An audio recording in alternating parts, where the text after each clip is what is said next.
Alright, gang. Are we ready for some drama? Bear with me. And I should be here with you now. Look at that. Hi, and hello. How are we all doing, chat? It's Friday. Hold on, Nioh can stay in the background for now. We're going to be doing that later. It appears that me speaking has activated the yapper, so if you start hearing her, I can only apologize, you know, such as life with cats that like to fucking have a back and forth conversation with their owner. It's certainly, it's weird, but it's also kind of endearing, so it is what it is. Did you ever listen to that Stagger Lee song? If I remember correctly, I did, but I don't remember thinking anything in particular of it. I still appreciate the recommendation though, you know, sometimes you hit, sometimes you miss, it is what it is, and it's all good. In terms of content for today, we've got a little bit about Chibi reviews, because something genuinely fucking horrible happened to him. He released a video about it, which is 16 minutes long. I don't know if we're going to watch the whole thing, because I can give you a TLDR. We've got Nuxtaku, who responded to Nicandros' video, although responded is a very strong word given what he said. Then we've got the follow-up for the Caleb Hammer drama. Hold on. From D'Angelo, and then we've got the Pam Bondi testifying at the House hearing. Which this one, from what I hear, is... yeah, this will be what we wrap off with tonight. I will probably, once we're done with all of the content, I'll just let this play and we'll listen and wonder what the fuck is happening in the United States of America. Is it about Adobe? What is about Adobe, Toaster?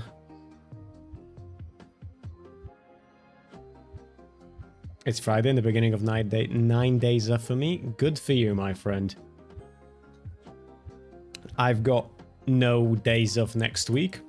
But then the week after that, I've got a little bit. I mean, I say days off. I'll have to, I'll be sorting out some wedding shit. So I don't know if I'd consider that days off, strictly speaking. But at least a little bit of, I lost everything. I remain as confused, Toaster, as I was a moment ago. I'm thinking if I maybe want something a little bit more casual for starters, whilst we wait for the regulars to start pouring in. Because I'm just thinking if we start off with Chibi reviews, it's a rough thing that's happened to him, right? I dislike the dude deeply. I think he's a vile cunt. But shit, man. Sometimes you hear things that make you lose faith in humanity just a little bit. And then make you wonder about a whole bunch of things that led to those things happening.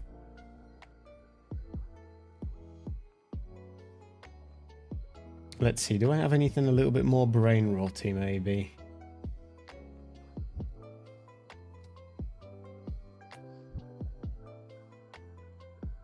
Plus, obviously, we're going to be playing a video game. As always, my dears, as always. Oh, I have had pizza for breakfast today, chat. It was fulfilling, but also I need to start, I need to start going to the gym again. Because I've been very much on and off these last couple of months. And it is beginning to show. Hey, Carrick, how you doing?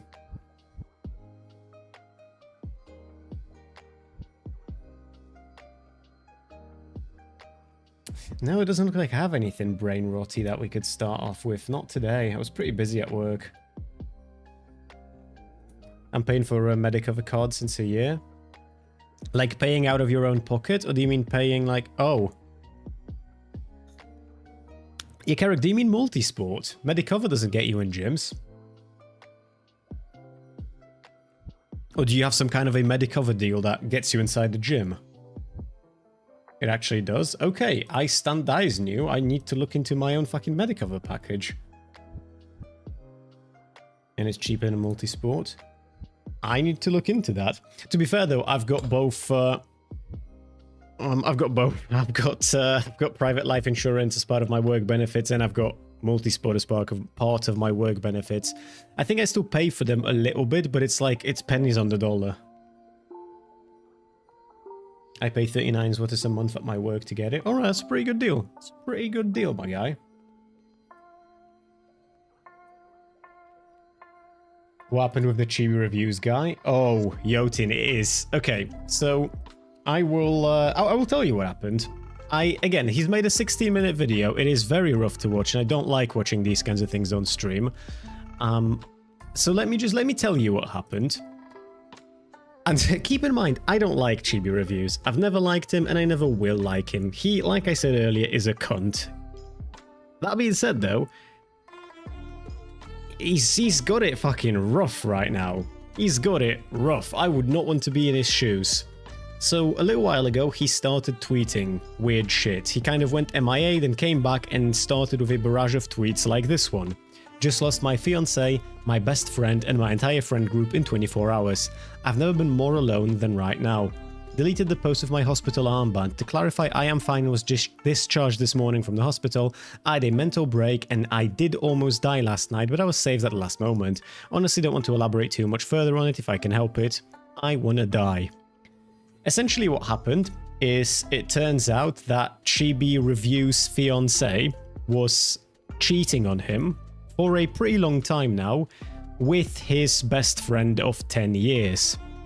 When he found out, he drove, got himself incredibly drunk, and came pretty close to killing himself.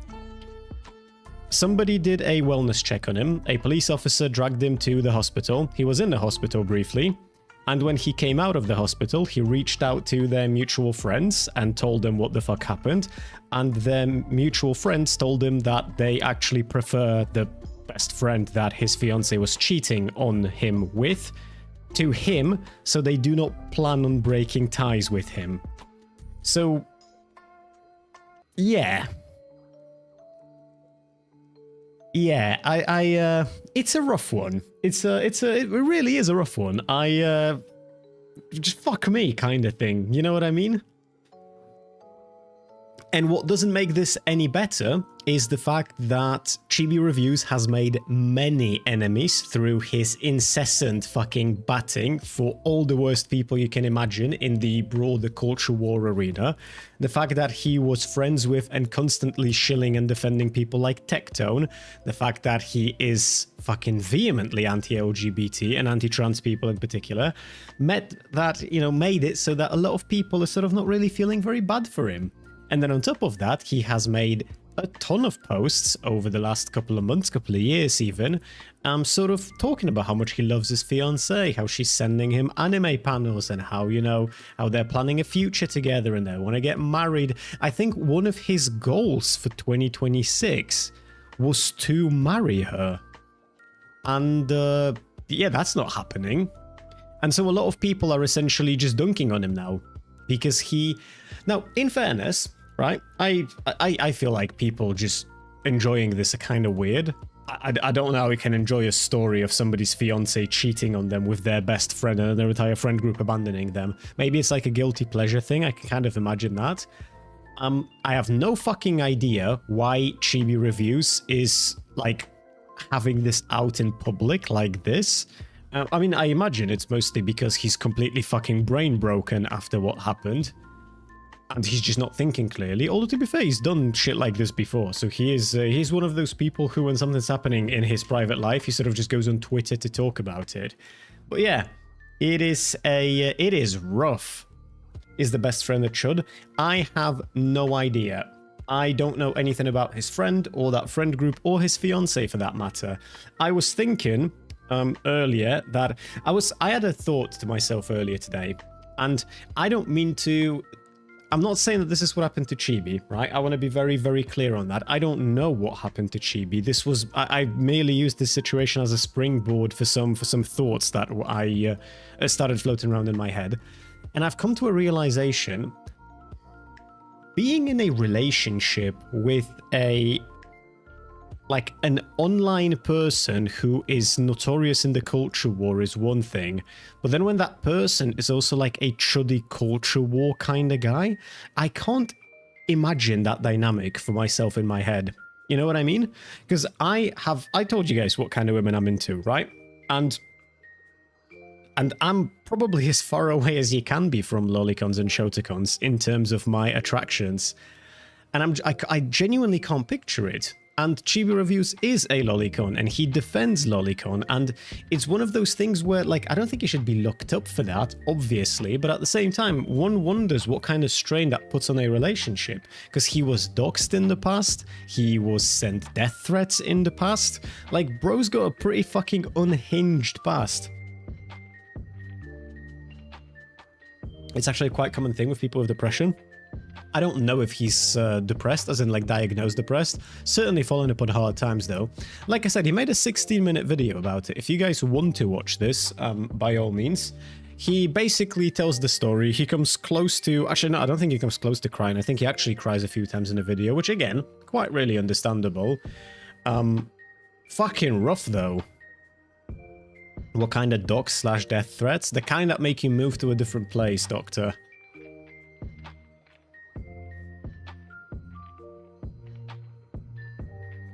And there was shit as well. Jesus, because he's got now I don't remember if his brother killed himself or if his brother simply died. Simply being used very loosely, right? I'm just comparing it to the idea of killing yourself. But that best friend of his was like a brother to him. Like he bonded with the dude quite strongly, and then the dude was fucking his fiance behind his back.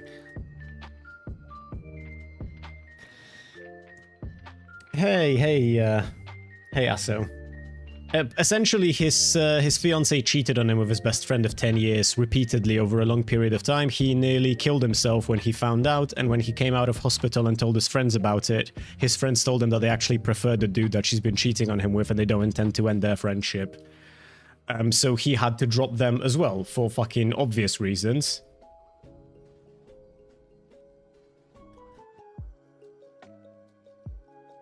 Yeah. I will say though, again, bro's fallen upon hard times. I imagine when one's drowning, they will latch onto literally anything they can to stay afloat. The description of his video reads, "To all those that reached out, to Nicholas Light and Tectone calling me to save my life, to get the police to escort me to the hospital, thank you." Yeah. I mean, yeah. Hey Beans, how you doing? I actually don't think we're going to watch the whole thing, because like I said, I mean, I can put it on for you guys for the first couple of minutes of it. It's just rough to watch. As more of a statement to myself. This video is for me. To put all my thoughts together and just work things out in my own way, because one of the ways I've always gotten through trauma and hardships in my life, especially in these last years, is to just focus on work, to make videos. It's the only joy.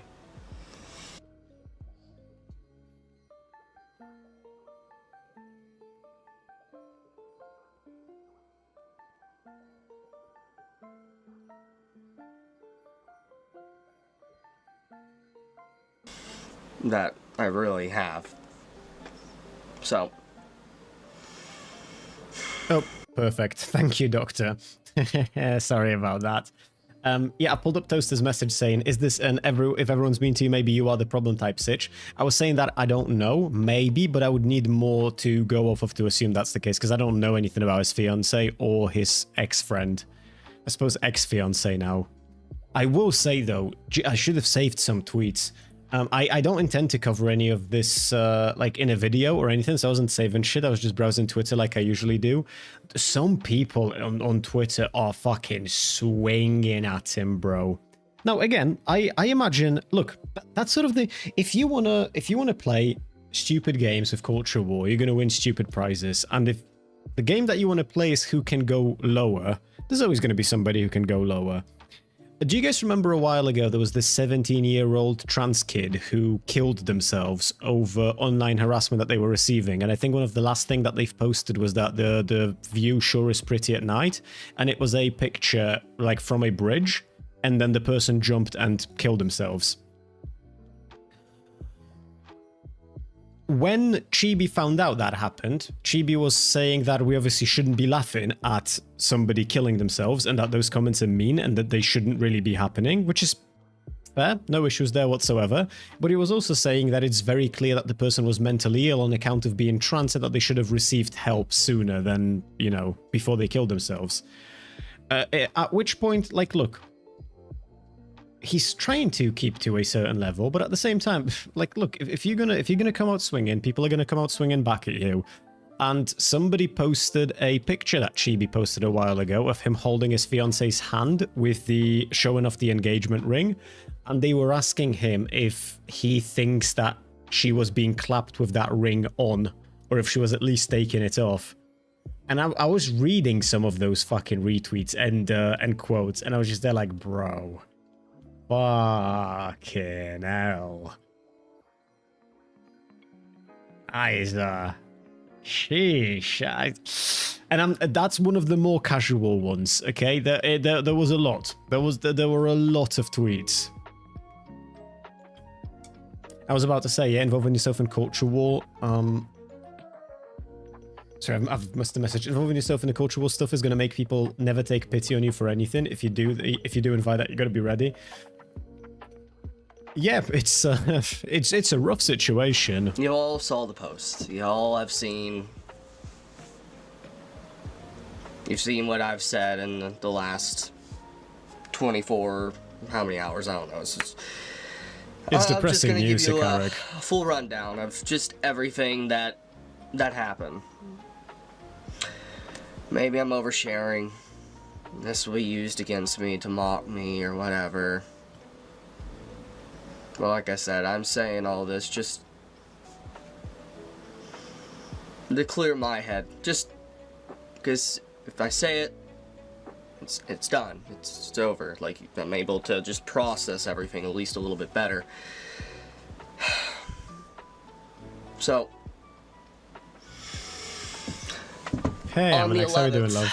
of February, It was coming. I discover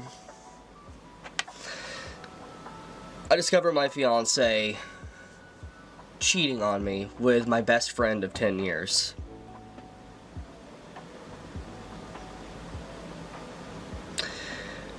I confronted her about this, and she apologized, and I, being with her already for multiple years, and then finding out my best friend, so much betrayal. Oh, that's lovely to hear, Amanax.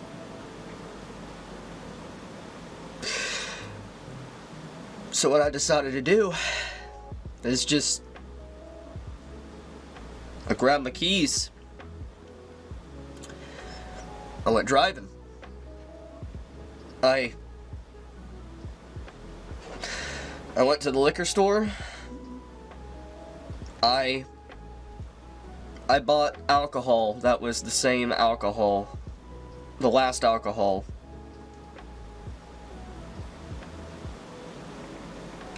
that I drank with my brother.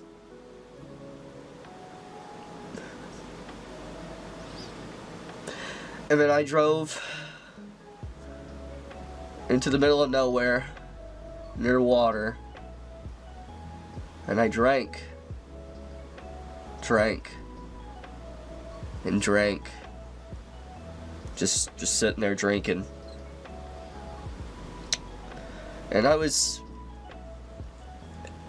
inches from death. And then suddenly, It is Ray, yeah. a police officer shows up. Don't know how I was found, but he shows up. This is Chibi Reviews, Amanax, a sort of right-wing anime commentator and a culture war. I was going to call him a culture war crusader. He's kind of like Rev, a little bit. He's got his own facets where he's different, but he's similar to Rev. And He saved me at the last moment. He did. And I come to find out, after all this, it was Nicholas Light, that was the one that apparently called. Actually, the last time we were covering him, I think I was briefly mentioning that Chibi Reviews did a fundraiser for a lawsuit and then pulled the fundraiser out, kept the money, and the lawsuit went nowhere. So people were bullying him for essentially scamming his own audience out of, I think it was $14,000. That might have been the last stream where I've mentioned Chibi Reviews. A wellness check on me. And he saved my life. He saved my life. Anyways, the officer escorted me to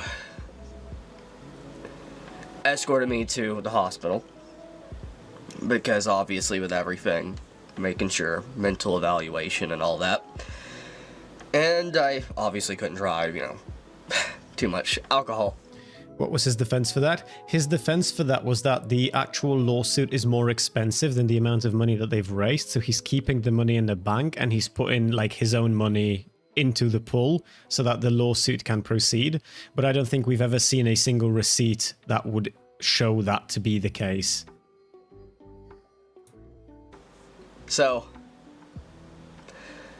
he took me to hey Cassie, how you doing? The hospital, and I stayed basically the night. And I wasn't able to access my phone or use anything until they discharged me. I got discharged earlier this morning. And I was so hurt. Oh, it is, Ray, and it gets worse. I don't know if you were here earlier when I gave you the TLDR. This still gets worse. But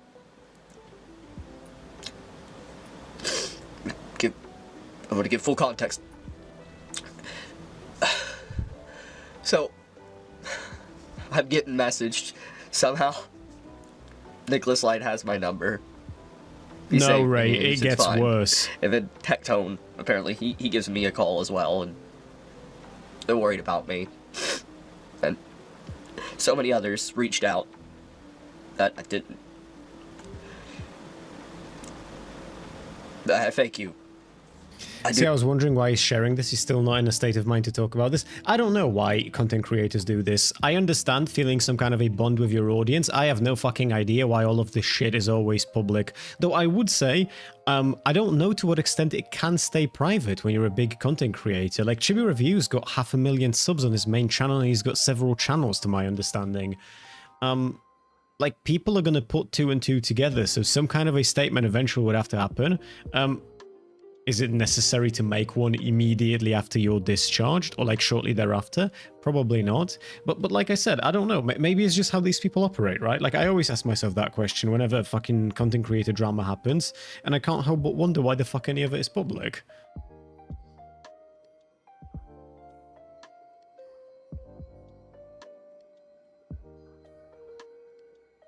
His choice of words doesn't sound like I made a mistake. People helped me stay alive after I almost off myself. It still sounds like he's justifying it. Justifying which part, Amanax? I'm just saying this as a side note, but a lot of the cultural war / Red Pill / MAGA influencer have been getting hit with a bunch of shit lately. It's been interpersonal stuff like this. Oh. So, I have been watching a... I need to share some Red Pill stuff with you guys, actually. We might watch Abba and Preach later, because fucking Red Pillers have been getting corked recently. Like, dude, the amount... Like, we know that Red Pillers cheat and they get cheated on. We know, but there's like a fucking wave of that shit happening. It's you saying that just reminded me that this is in fact true. It's been either personal stuff like this, where friends / family just don't want to be friends with them, or it's getting outed by everyone / losing sponsorships, Rev. Yeah, well, it's not just Rev. Celestium raised enough money for Makeshift to do a plushie line for her fans, and Makeshift told her essentially that no plushie line's going to happen, and they will be refunding everything, and she can fuck off.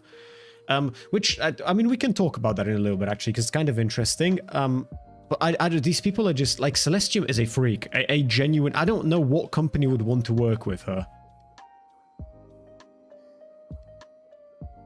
Getting drunk, going near water, purposefully putting himself in danger. It wasn't just drinking, he was asking for a mistake to happen. Well, yeah, Amanax, he wanted to kill himself. That was the... he wanted to die. He just found out that his fiance was cheating on him with his best friend. And again, this gets worse, right? We still have one more revelation that he's going to share with us. I do. Just oh. Anyways, I get picked up, and I'm going home. Like, I'm free to go. Everything's fine. And I knew I had to tackle the elephant in the room. I had to go home and... Thanks, Ray. More or less, I confronted her about everything, trying to talk. And she left.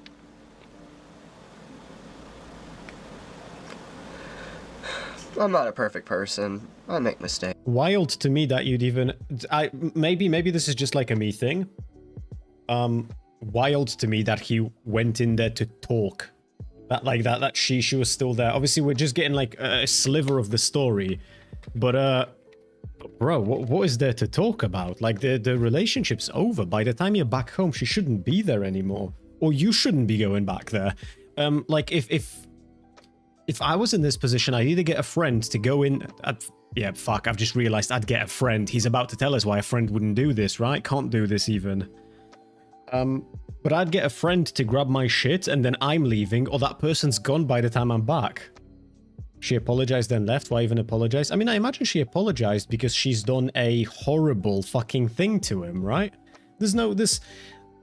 Like, whenever is it not even appropriate. Appropriate is the wrong word. How rarely is it understandable that somebody cheats on somebody else? The only time you can even try to excuse it, and even then it leaves a fucking horrid taste in one's mouth, is if you're dealing with like an abusive relationship and the person can't exactly leave, so they're seeking solace in companionship elsewhere, so that you can maybe begin to craft an argument that like, yeah, I understand how things ended up where they ended up. But other than that, this is just fucking wild. He could have been open to a three-way. He watches anime. Jesus, Cassie. That is a good example of a pretty casual comment compared to what he's been dealing with on Twitter, though. Hey, Riot, how you doing? I know. I piss people off. I annoy them. But anyways, after she left,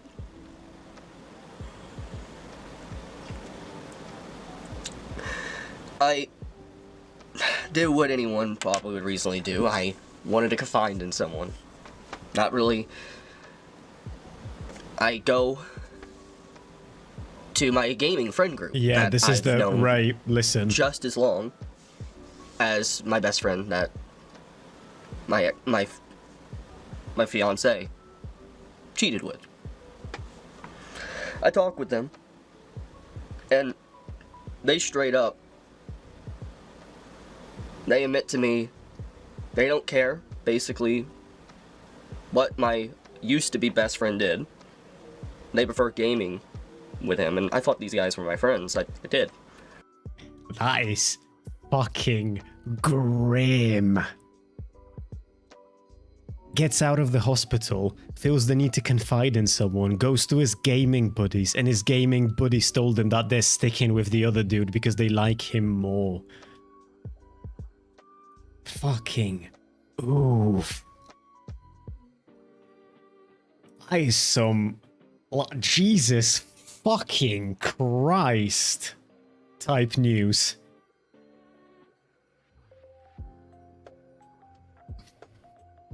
Who is this guy? And someone who got destroyed. This is Chibi Reviews. He's a little bit like Rev, sort of a chuddy rightoid culture war commentator and anime reviews guy. And also, people, Jesus, this is why like all of this internet shit is just, the internet has no mercy and it never will. That's why, like, whenever I go through shit, I'd rather say as little as possible on stream, and then I've got a few people that I will talk to. But like, people were laughing at the fact that Chibi Reviews released a 16-minute video talking about how his fiance left him, his best friend his fiance left him after cheating on him with his best friend of 10 years.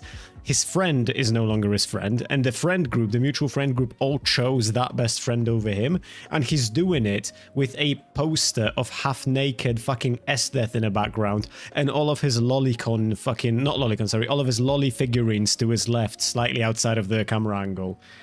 And I'm just here like, oh, this is just fucking oofta boofta.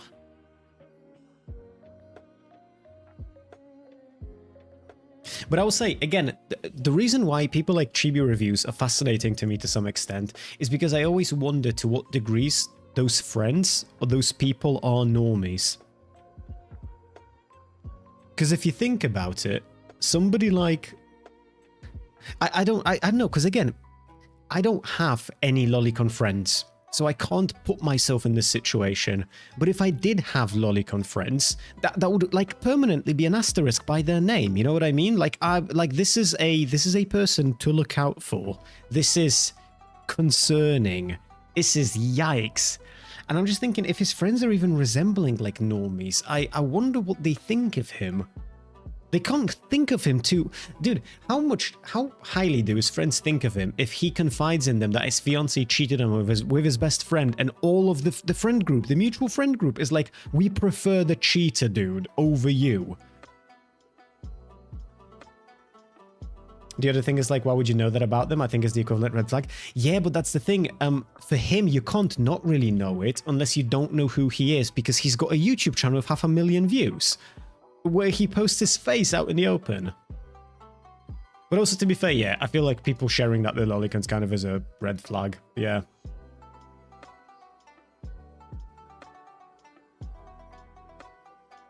I thought Chibi Reviews was Chibi Doki until I found out it was a guy. No, conduits. Two completely different people. I don't want to sound like an asshole saying this, but like when you're not the nicest person, he's probably surrounded himself by also not so nice people. Probably, Ray. Probably. Wait, so dude got cheated on with his best friend, and all the friends abandoned him. Only worst of things I can imagine would be raising children who turn out not yours. Yeah, I don't know if he mentions it here, or if he mentions it on Twitter, or if he doesn't mention it anywhere, and I've just made that shit up in my head when I was reading the threads. But I think he said that their affair has been going on for like a pretty long time. Hi, how are you? I like the weirdest hentai. I will say that with most of my like male friend groups, we have spoken about porn and sexual preferences.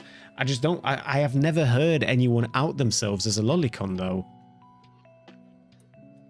And they more or less, they just cared about gaming with him, and they didn't care about everything. They're completely... Did they know about the affair? Do you mean the friends, Beans? They knew at that point. Okay with everything. And so... more or less. Hey Goro, how you doing, buddy? I lost my whole friend group. My best friend. That I basically called a brother.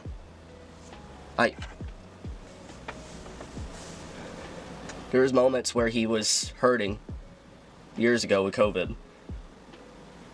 And I gave him money for he could have bills paid and his family wouldn't have to worry. I cared for him. He said he was moving down here in a few months. And I now know why. He wanted to. What I will say, I lost a lot.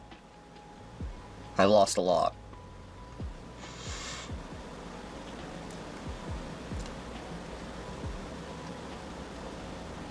I didn't just like lose fiance. So it wasn't a one time. At that point, sadness turns to wrath and resentment. I mean, nothing about this suggests that this was a one-off, right? Even the language that's being used, it's not that she cheated on him with the friend, it's that she was cheating on him with the friend. Like, it's, Plus also, in fairness, now again, I'm deferring to you because I just don't know, but how many cheaters do you know who have only cheated once and then called it a day after that? Now again, I don't know cheaters, right? I feel like if I had known somebody who is a cheater, I I wouldn't be friends with them. Actually, no, I knew one person in my previous job. He cheated on his fiance, yeah. Completely forgot about that. Completely forgot about the guy. But yeah, he didn't only do it once. From what I've heard from the stories, he was doing it pretty regularly. Sounds like a bad friend group. Yeah, it does. It really fucking does. They were caught by him. It technically could have been the one time. It could have, Amanax. But the thing is, everything about this story, including him saying that the friend wanted to move down there and now he knows why, that he caught her cheating on him. Not that he caught her, but that she was cheating on him, right? At least to me, it indicates plurality. This is Chibi Reviews, Goro. My whole social circle basically just gone. What really hurts? Best friend of 10 years. He knew everything. He knew my life story. I thought he had my back. He was there for me with the times of being harassed, and I viewed him like a brother. And then he does that.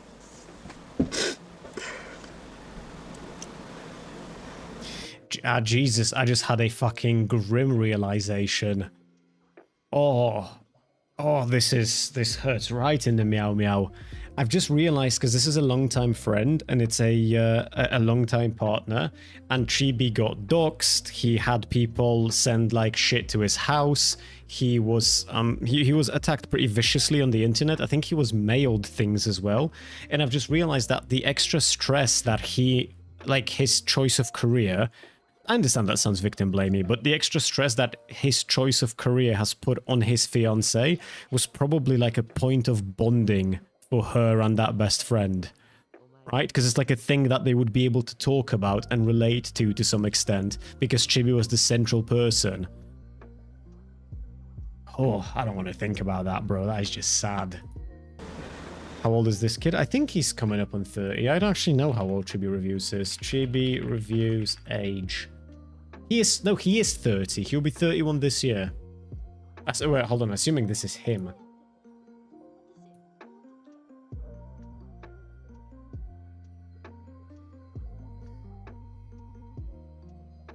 Yeah, he's 30.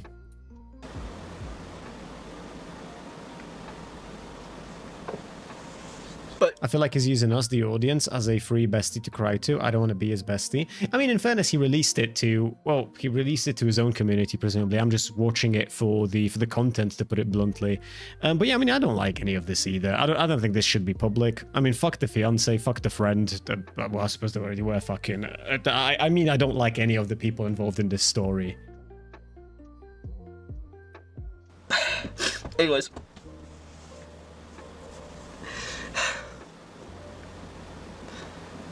I was in a dark place, and I've had a lot of dark thoughts. All day. All last night. I have. And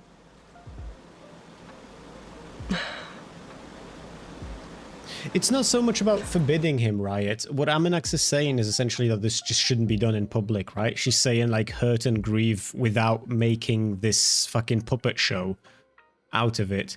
And to be fair, like I said, people are, like, going to viciously cut him with this. And if all of this wasn't already bad enough, last week we had a fucking court confirmation that Tectone is in fact a rapist, right? Civil court, not criminal court, but still, a rapist stalker, and here's Chibi Reviews thanking Tectone for being there for him. It's a rough fucking shitstorm that's surrounding him. He's an oversharer. He's done this oversharing before. It's not good.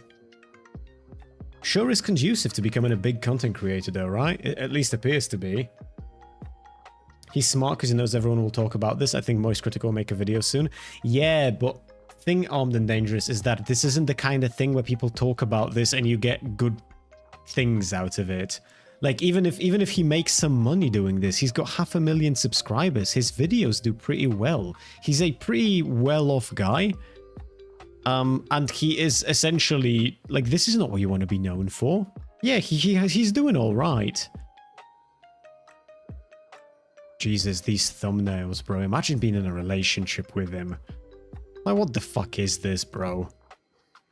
No, like, for real, what is this? How the fuck... is it even possible for somebody like this to have normie friends? I feel like anyone who's a normie who's gonna see this is gonna think you're a pedo. These are some fucking rough thumbnails. Like, it's so much lolly bait as well. But yeah, I don't think he's doing this, yeah, what Riot just said, he's not doing this for clout or for money. He's just not in a good headspace.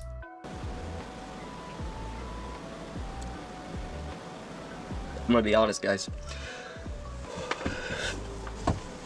This is one of the hardest moments for me in my entire life. But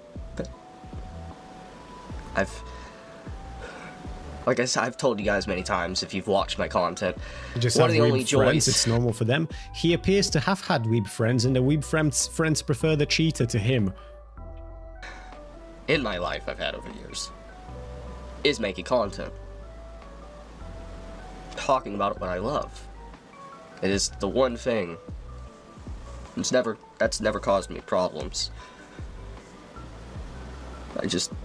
What do you mean? I did lose. What do you mean is the one thing that's never caused you problems? You got doxxed, you got harassed, you had to move houses, people were like fucking bullying you for your brother's death, you were unhinged on Twitter, you've came out as pro-ICE shortly after ICE executed fucking 2 American citizens. What do you mean it's never done anything bad for you?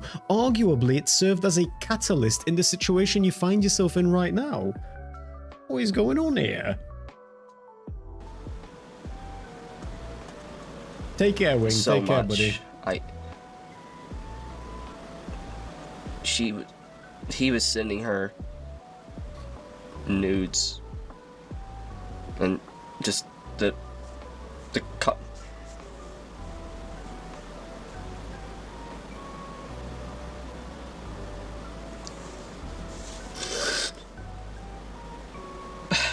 I'm pretty hurt, guys. I'm not gonna lie. Yeah, I don't know what's gonna happen. With what he just said, yeah, she was sending him nudes. Yeah, this is a thing that was happening over a certain time period. It wasn't a one-off then. Anything. I really don't. The future's uncertain. Oh, I don't know enough about the guy. All of my empathy dried up, I think. Yeah, he's a pretty horrible person, in my opinion, right? He is, again, I don't like cheating in general. I don't think there's any need. I don't know much about Chibi reviews and his private life, but he doesn't strike me as the kind of dude where I would be able to understand, like, not even understand. Understanding's easy, where I'd be able to, I don't know, approve, condone, like, the fiancé cheating on him. Like, it's just like, just end the relationship and move on. Simple as. There's just no need to cheat. Right now, I have no idea. I, however, am making this video to try. There's definitely real emotion space. To cement my thoughts in stone. To be able to process them in my own way. To be able to... Might make more sense to go to a therapist with that than to make a YouTube video like this. Past this just nightmarish day. Jesus,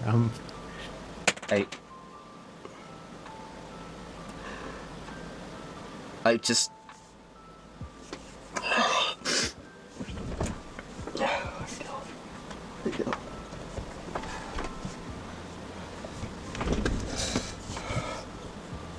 Yeah, there are the figurines. Yeah, it's just the backdrop to this, man. Do you guys know that meme with Tectone where it's like a video about like some lolly and then the "she left me, it's over" and then another video about lolly, like that, the fucking still of those 3 videos? This has a similar vibe. I'm gonna be honest with you guys. I don't know what I will do. I do too, Goro. There's two ways. Either A, I don't make videos for a while, or I just make videos and I try to black hole. Just black hole everything and just keep this one, Doctor. This meme. And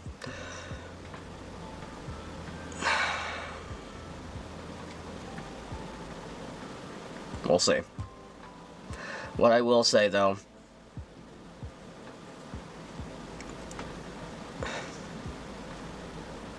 I feel you, Ryan. That's a very reasonable place to be at.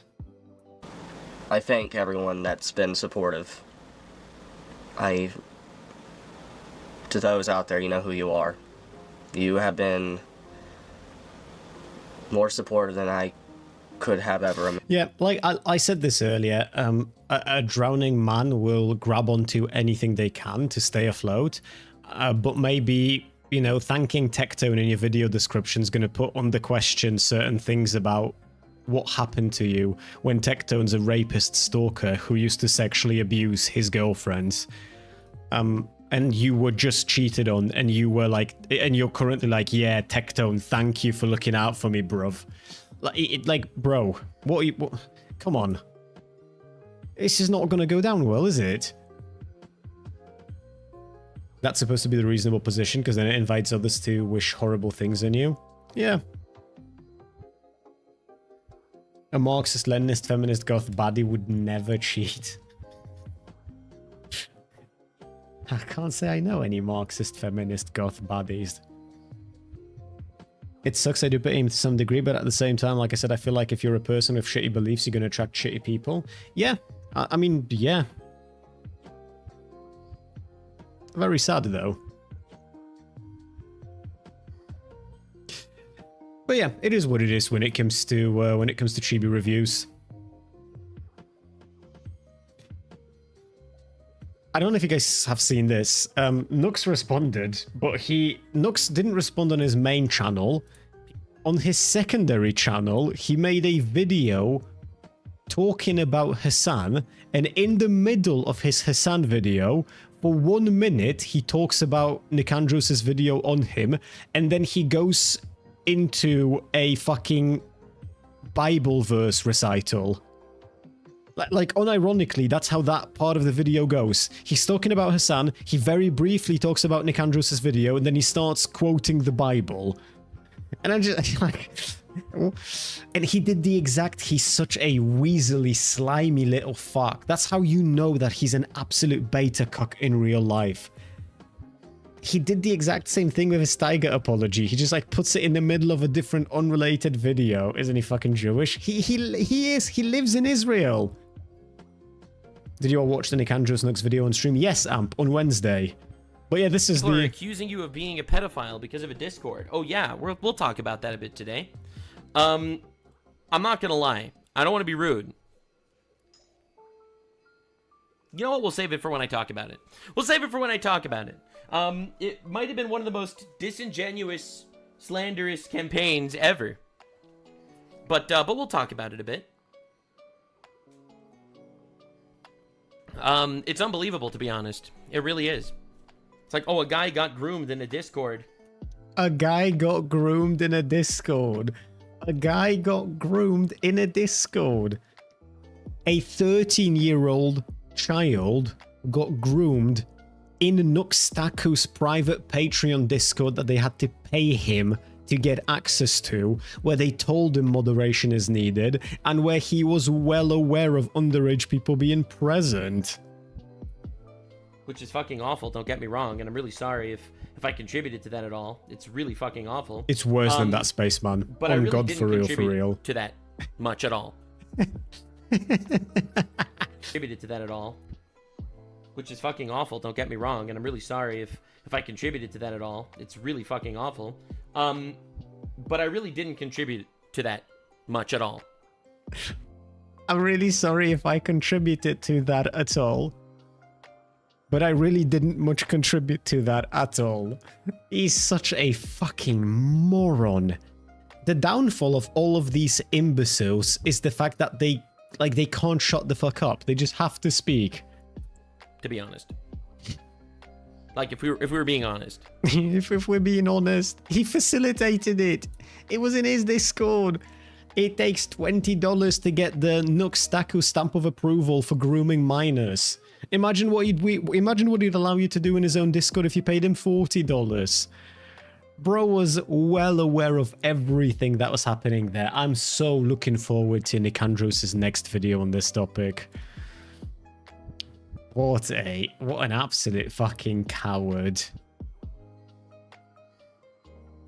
Discord should add age verification, but only if you're joining right-wing anime YouTubers server. Absolutely true. And also keep in mind this dipshit yaps constantly about the leftists and the trans movement wanting to groom children, and meanwhile he's got his own big ass fucking Discord, paid Discord, where underage people are getting groomed and sexually harassed. Why didn't he do anything if he was aware? Because he didn't give a fuck, Doctor. He didn't give a fuck. He was literally, even at that time, shit like mutilation, for example, was against Discord TOS. There was a dude in that Discord who would share randomly with people mutilation videos, and Nux was aware of it because Nicandros showed us messages where Nux says that he knows this is happening, but he didn't care because the dude was paying him. All of it was for money. Like, literally, when I say that Nux will let you groom a minor for $20, that's not just a joke, that's what actually happened. Nux will actually let you groom a minor for $20. Can you imagine what he would let you do for 40, bro?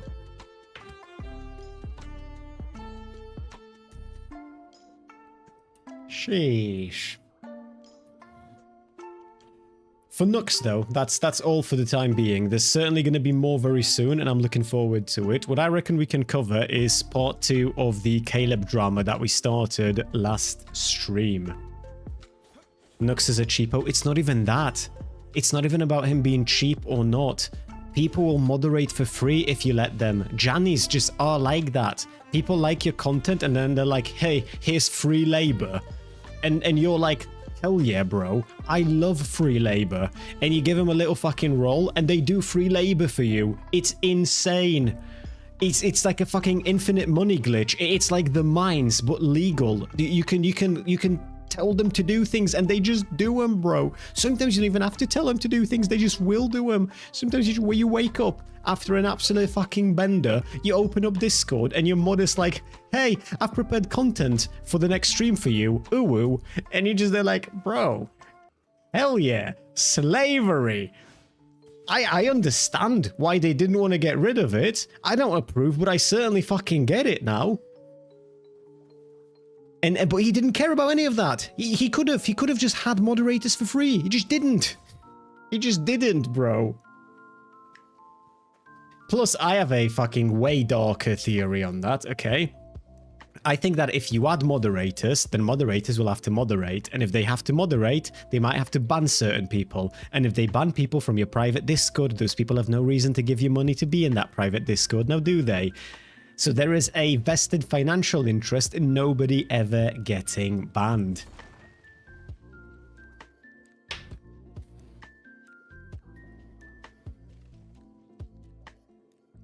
Nux probably desensitized himself, having to run PR campaigns for the IDF while seeing bum children. That was way before any of that. Remember, he's doing the religious grift now.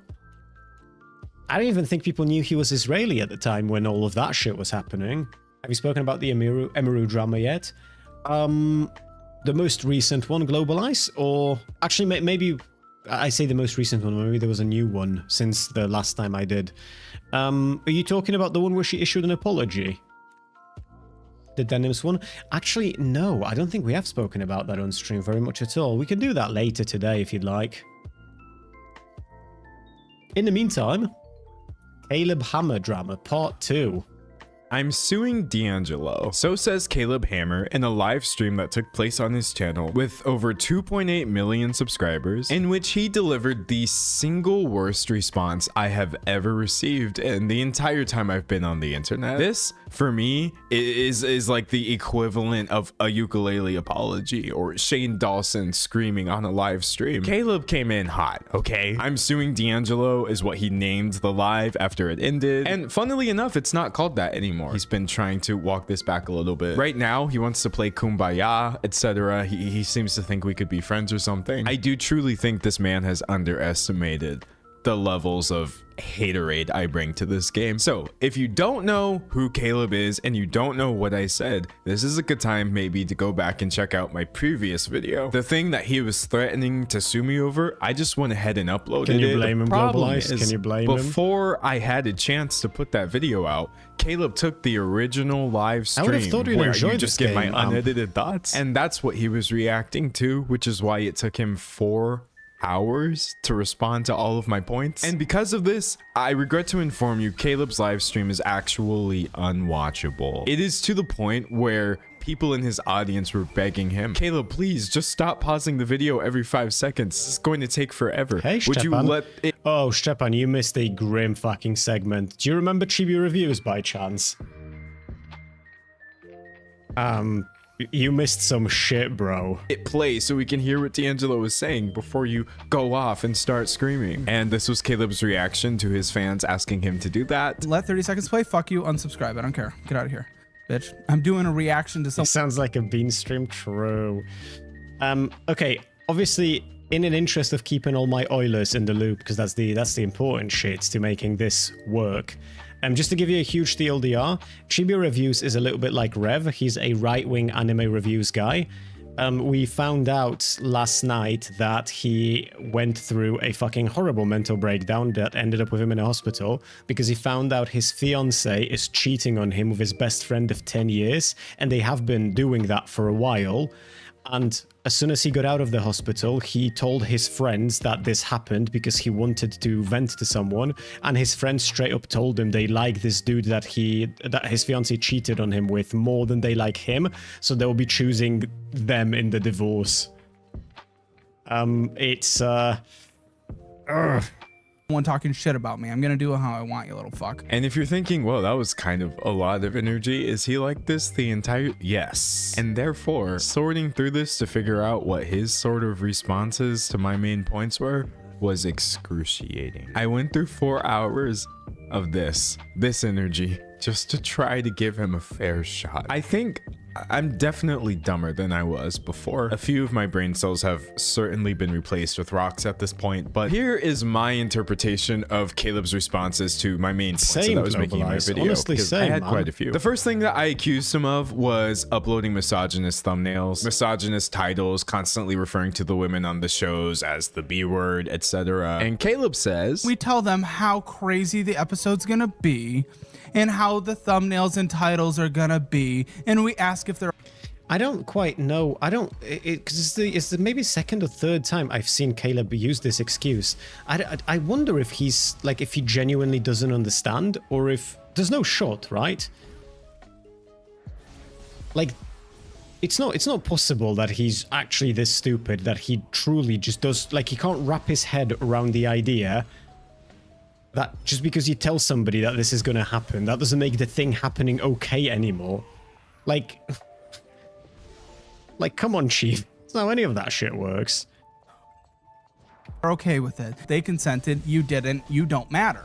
It doesn't matter what you think, you fucking weirdo using my name to get views. What is wrong with you, you pathetic fuck who can't do any research whatsoever? You're a loser. oh, it's bad.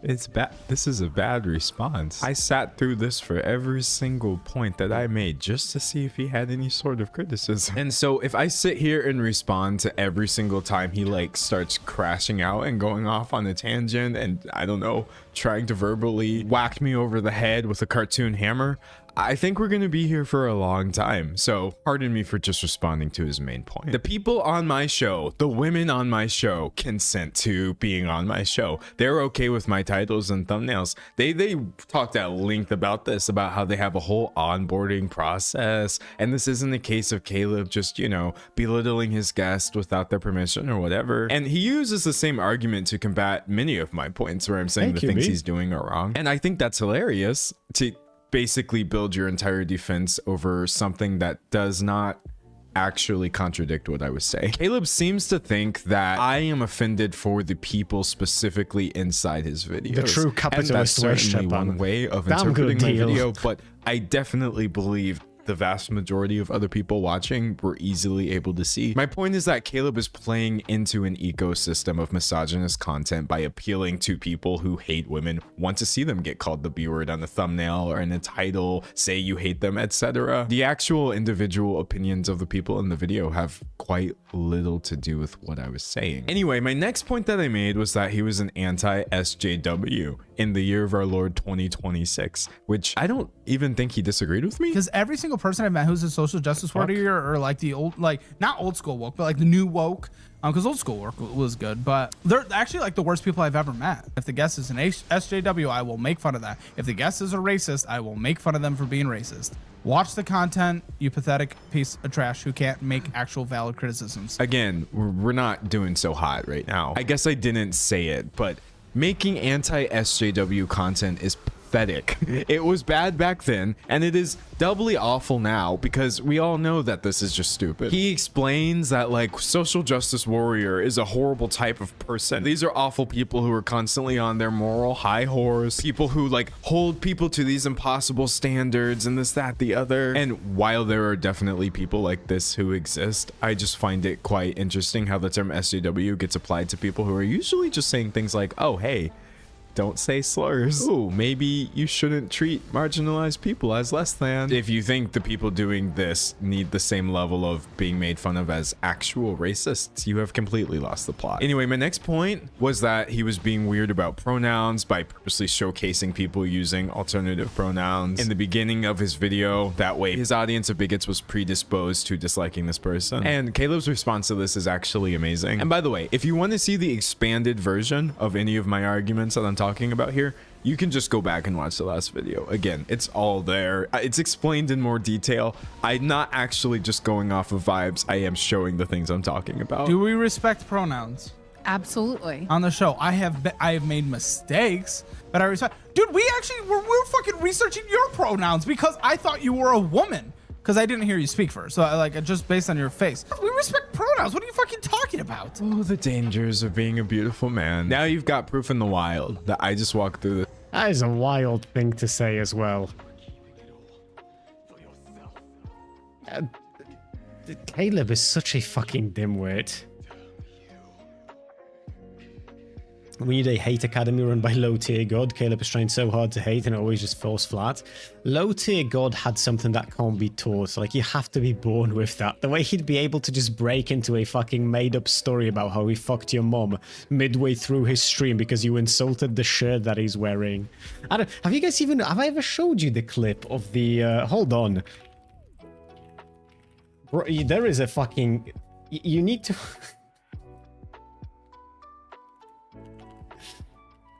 Hold on, I need to find you a...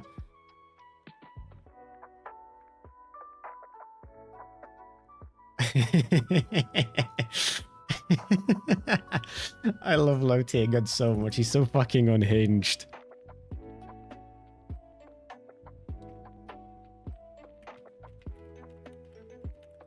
He should take care of his daughter. Of course he should. He's a huge fucking bum.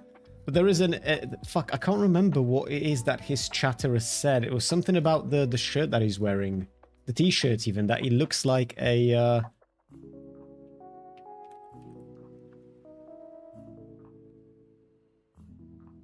that it looks like he works in a fast food joint.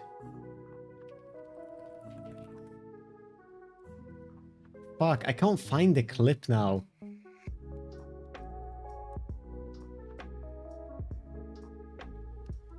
Why why the fuck is this so difficult to find? That should be the first thing that pops up. It was like an epic fucking clip. Yes, the Pizza Hut employee. Hold on. I need to show you this. Oh, maybe it doesn't pop up because it got fucking deleted off of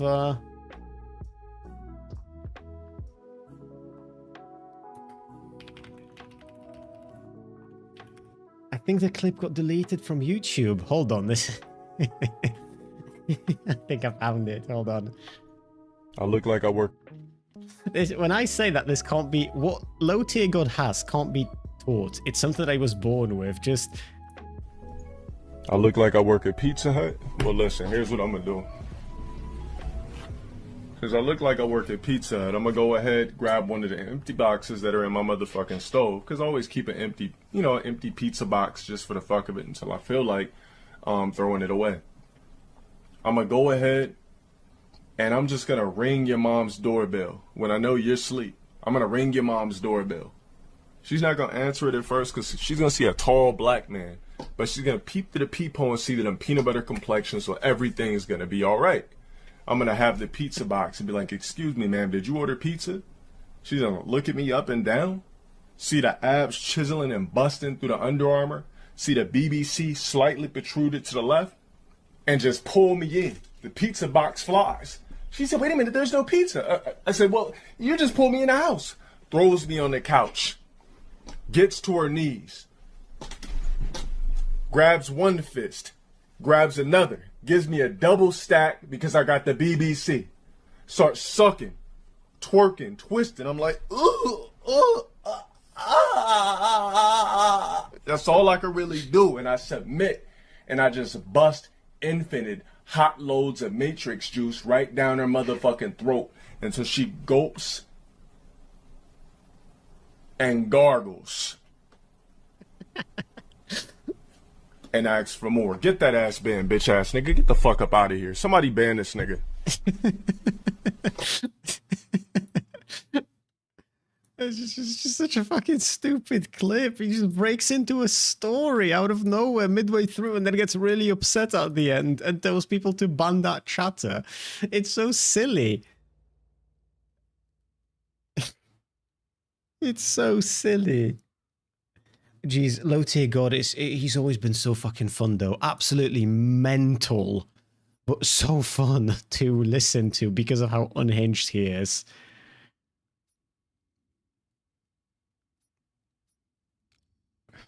Jesus. This earth, and people are like, "You are too beautiful to actually exist. You must be a woman." Nah, I'm just pretty. But listen, my point wasn't that Caleb has ever misgendered anybody, because if that happened, I don't know. My point was exactly while we're watching fetish content, Ergy, I was just showing what another streamer did, okay? If you see a chiseled man with peanut butter complexion and his abs busting through the Under Armour, and your first thought is that this is fetish content, then maybe you're just racist, love. exactly what I said in my video, which has not actually been contradicted here in any meaningful way. So let's just move on. Next, I accused him of leaning on homophobia as well, which he said can't be the case because I don't hate gay people. We have, some would say, too many gays working at this company. No, that's a joke again. You read a title that is outrageous and silly and you say I'm homophobic? You say I'm sexist? No, you're fucking retarded.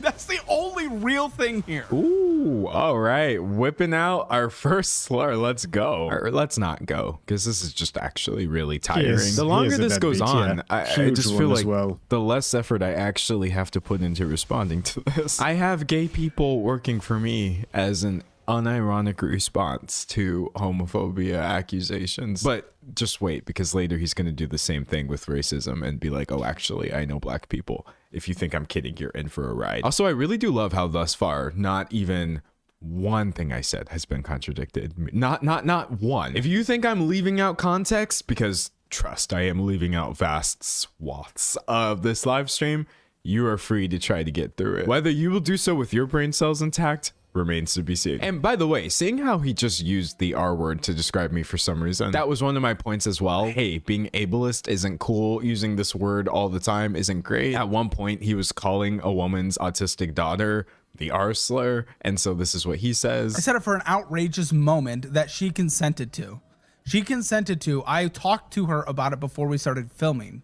You don't know anything. You're offended on behalf of someone who is not offended. I'm going to give a stupid metaphor because Caleb is a stupid person. So I don't even feel like I can talk about the smart anymore. Let's say you have someone on your show and you both agree, okay, we're going to go whack a random person with a stick. When I show up later making a YouTube video called Caleb Hammer should probably stop whacking random people with sticks, I don't actually think you get to say, well, the person I invited to whack people with me was a consenting adult, so you don't know anything. Using slurs is ableist, and y'all were literally using it to describe an actual human being. Are you serious right now? The same applies to the misogyny, the homophobia, everything that we've covered so far. Again, has nothing to do with your guests. Like, it has something to do with... The weirdest part about all of this is that, like, I don't jive with a lot of the arguments that this dude makes, right? Like, I especially when it comes to words like retard, we've had conversations about this, plus you know my position when it comes to slurs.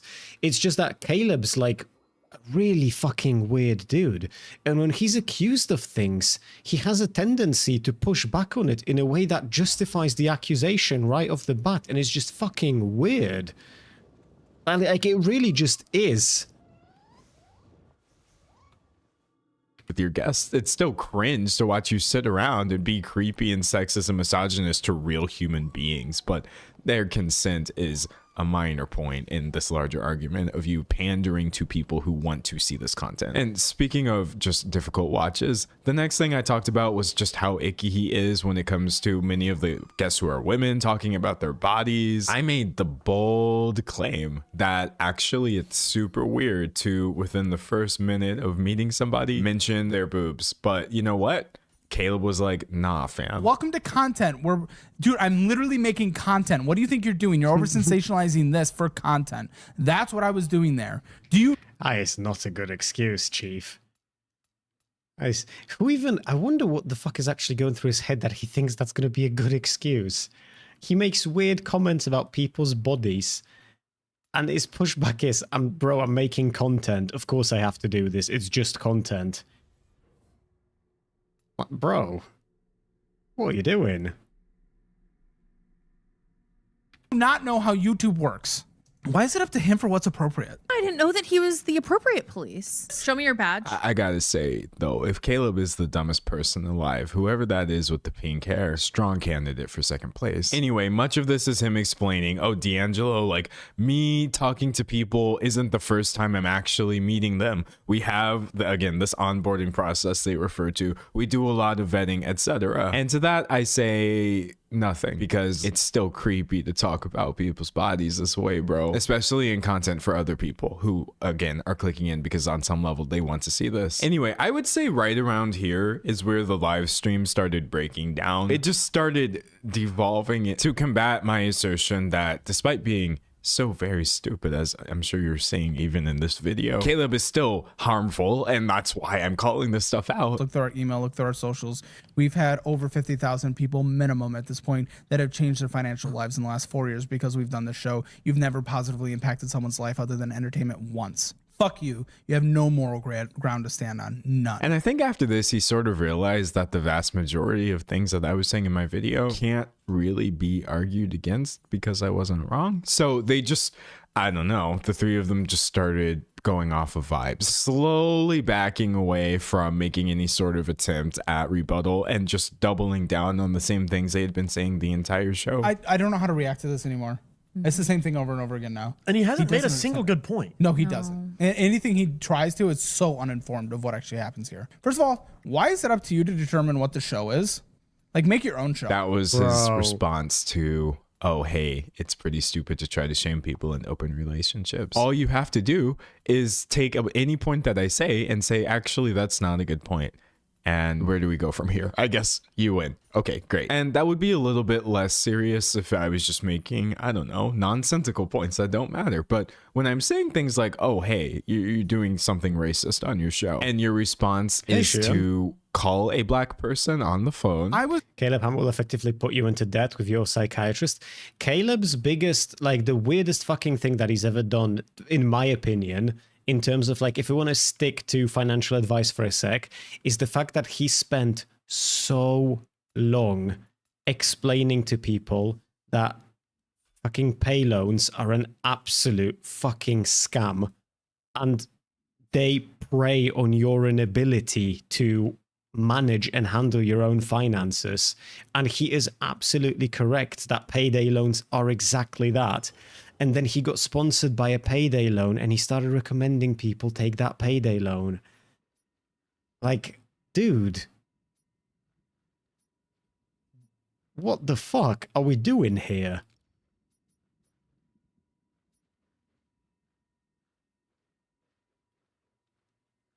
Was just accused by a man that I am probably the most racist man out there.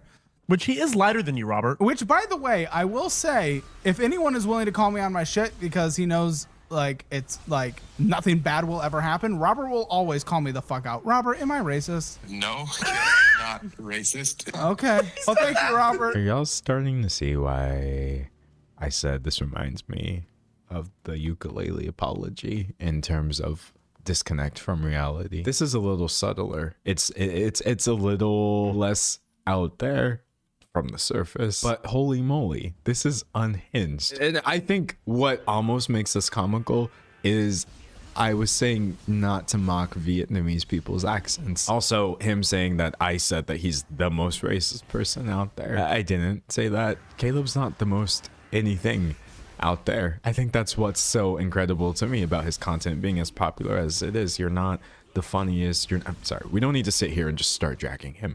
I think he's doing great doing that himself in this live stream. Now, this part's really funny.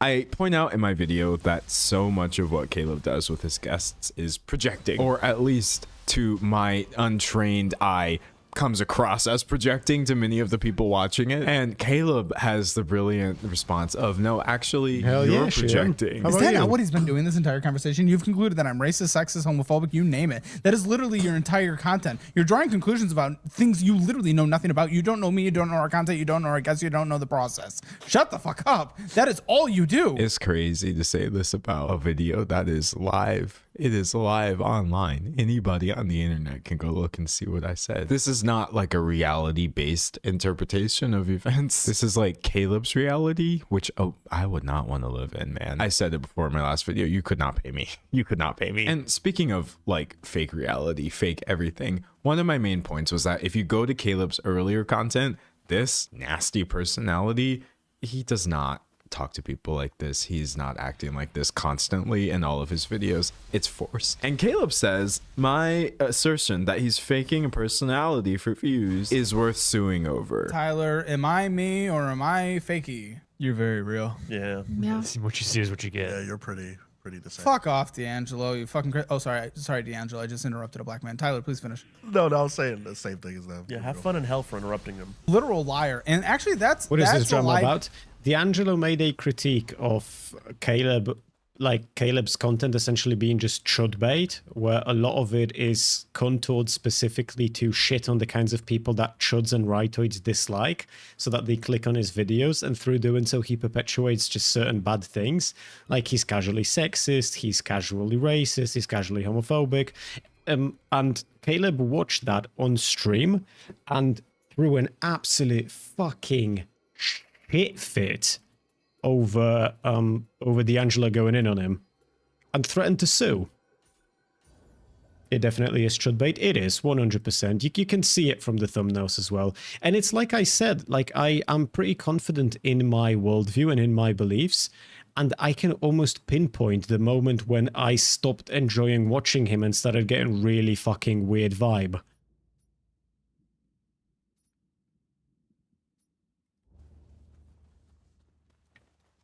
Against their business. Why D'Angelo recently got the shaky voice? I don't recall him talking like that a year ago. I have not watched him before, so I won't be able to tell you, B. Could sue you for that. And maybe I will. I have unlimited money. Do it. He's looking for it. I could sue you because that's actually defamation against me and my business. Saying that this whole thing is fake, I could sue you. And I have the best lawyers in the business. You would be so fucked. I suppose there's not much room in Caleb's head for multiple thoughts. And so he got very fixated on this idea. Once it popped up into his head, oh, maybe I could sue this guy. He starts framing the rest of this response as, oh, you made a bad point and you're wrong and the guest consented and I'm gonna sue you. And when you mix that with just his grandiosity, and listen, I am a grandiose person for sure. I'll stop and wax poetic about my own good qualities any day. But at the very least, holy God, at least my content doesn't come across like this. This is his reaction to me saying he sold out his viewers for just cashing in the misogyny bucks. Dude, I could retire tomorrow. I'm sorry. Now, I want to keep working for 2 reasons. 1, I enjoy it. I'll be so fucking bored if I don't. 2, I also don't want to just fire everyone. But like, that wouldn't be very good. But dude, I have more money than you'll ever have. And again, that's not a fucking brag. I'm sorry. It's really not. But it is true. It is true. And I could retire tomorrow. I'm not charging people like $1,000 for an online course. I'm not posting like 3,000 videos on one channel, taking every single thing I do and splitting it up into 50,000 shorts and a repost for members and this, that, the other. No wonder you're making so much money, Caleb. You are spamming. I personally think like, oh, I don't have to sell anyone out because I'm already super rich is hilarious. I don't think Caleb would win that lawsuit. No shot. It's I think I've been saying this for a while. I don't know who the fuck popularized that happening again, because to me this is like huge bitch made. Maybe it's Ethan Klein that we can blame for this one. I just think that if you are gonna sue someone, sue them. But this meta of threatening to sue and toying with the idea of suing, and then retards on Twitter being like, well, this is actually fucking grade 1 defamation. And I know, as a matter of fact, that I could sue you for this if you said this in Alaska. Like, bro, please do TOS to yourself. Fucking idiots, the lot of them. Either actually sue someone if you're going to sue them, or just shut the fuck up. Caleb sounds zesty as fuck. He really does. You're rich like this because you've been sold out. Yes, honestly. Shion, yes, very much on. proving my point, but that's okay. This Did you read it? really took me happened? out when I point out that his mods are deleting criticism all the time, which is a very, very common complaint when it comes to people talking about Caleb Hammer. He decides to lecture me on why this is the case. So this is what adults have to do and content creators. You know this because you've probably received a lot of criticism. There is a lot of criticism and you have to parse through what is valid and invalid, and things snowball like crazy. If it is valid criticism, you respond to it behind the scenes by making things better. But if it's invalid criticism, you don't actually have to think about it and you just don't let it snowball. Yes, I have received a lot of criticism. And you know what I've never had to do? Delete it. Or have anybody delete it for me. And yet I find myself coming out on top of every bit of criticism that's ever been lobbed my way. Much of it valid, much of it invalid. The fact that the moment somebody has something to say about you, you either try to shut it down aggressively like this, threatening to sue me, or you just successfully shut it down by having it deleted. We're not playing the same game here. Also, if you notice my tone in this video of just being kind of like somewhat lighthearted about this and trying to chill, it's not the easiest thing to do in a video where Caleb is being racist and calling me slurs. Actually, he used the R word 42 times. I have a transcript. I control F'd. This is actually excruciating. Anyway, as for my assertion that the people he sold his original audience out for include a bunch of bigots, he says every left wing or woman or trans or whatever minority that loves financial audit, you're all bigots apparently, according to D'Angelo, who is the authority figure on what people are allowed to think. Or your audience is racist. You actually do have the most racist audience that I've dealt with in my time on YouTube. I pissed off Shane Dawson fans, Cody Co's fans. Some of them are really mad at me at one point. Your audience is a mess. Whatever people of color or women or various marginalized minority, that does not change the fact that over the past couple of days, I've seen some of the most heinous stuff. And I love how this is the same argument the third time, right? I say one thing and he's like, oh, well, here's one person who... The black guy is too soy. D'Angelo is very soy. I'm not making any remarks about it because we've already established that in the last video, right? I'm more so than anything else, I'm curious about the meat of the criticism. And there seems to be a lot of meat on those bones, right? Because the criticism that he's levied at...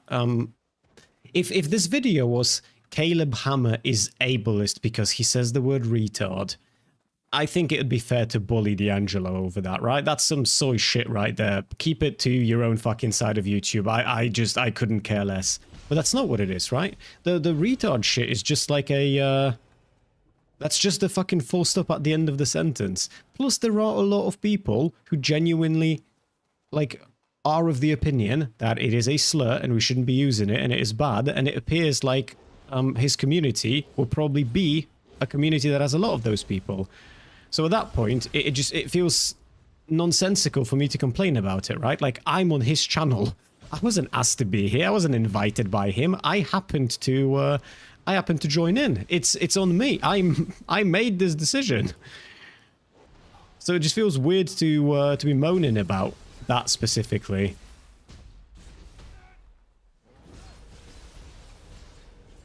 But he is soy. He is very soy. Likes me, so that can't be true. I say another thing, and you're like, well, here's one black person, so that can't be true. I say you're pandering to bigots, and he's like, well, look, maybe you should.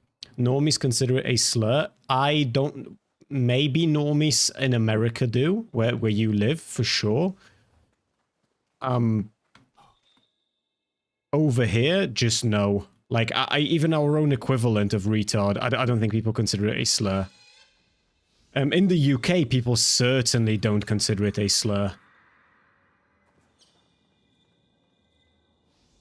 Thought this through a little bit before just going live while you were clearly still, like, pissed. As per my assertion that he's not even really helping his guests at this point, which is kind of obvious. You just have to watch the content and see it's so much more entertainment based than... That's actually fucked though, Goro. That's like the polar opposite of what we're doing here.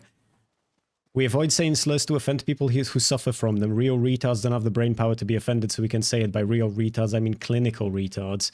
If somebody has like intellectual deficiencies, clinical ones, they're still capable of being insulted by you calling them a retard on account of that diagnosis. It's just you don't call people that because you're diagnosing them. You call people that because they're being very fucking stupid.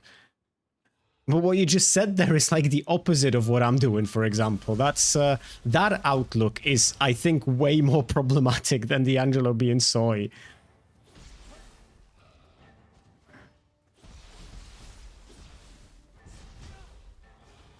Education. Caleb says this. But our classes have helped lots of people. 50,000 comments, emails, DMs over the last 4 years of people changing their life because of the show.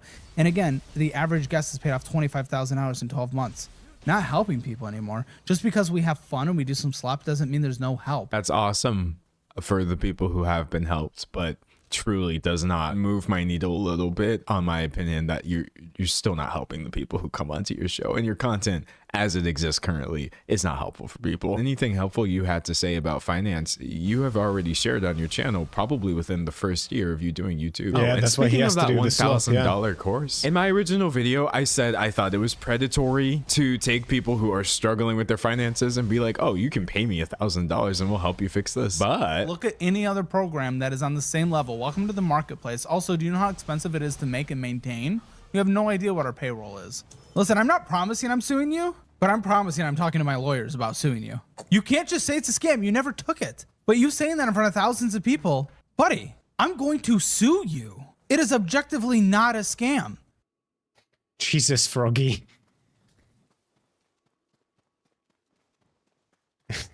Jesus. Yeah, that's a fucking oof. Out of curiosity, does anyone actually know anything about that friend or his fiance? Just like, I'm just wondering who those people are. Like, are we talking normies? Are we talking not normies?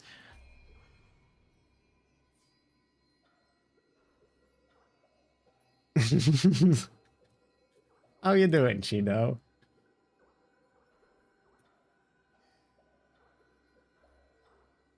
The friend and the partner could be super chuds. They could be, yeah. That's what I was wondering about earlier. I'm just trying to figure out who we're dealing with here. Out of curiosity more so than anything else. I think we can easily condemn cheating as an action and still like maintain the fact that Chibi Reviews is a cunt. I don't think this should have happened to him. I'm sad for the dude, but he is a cunt. It is what it is. They're probably both into anime, but he did have allegations of abuse from his last partner, so that could be part of why. I didn't know that he had those. But I was saying earlier that the fact that he's thanking Tectone for being there for him is not going to make people look very fondly on him if they're not already looking very fondly on him. Like, it's just, that's just fucking rough, bro. Like fucking thanking Tectone for being there for you. I don't know what we're doing. That is not good. That is not good. Tectone could give me the fucking skin off his back at this point to keep me warm at night because of the fucking nuclear winter, and I would still not want to tell out loud in public anyone that I associate with him. It's Tectone. It's the fucking Rapetone. It's the rapist fucking stalker, bro. What are you doing?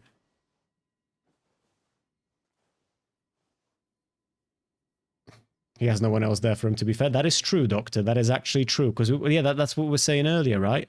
Like, this shouldn't be public. He should talk to his friends about this. But he did talk to his friends about this, and his friends told him they prefer his ex-friend.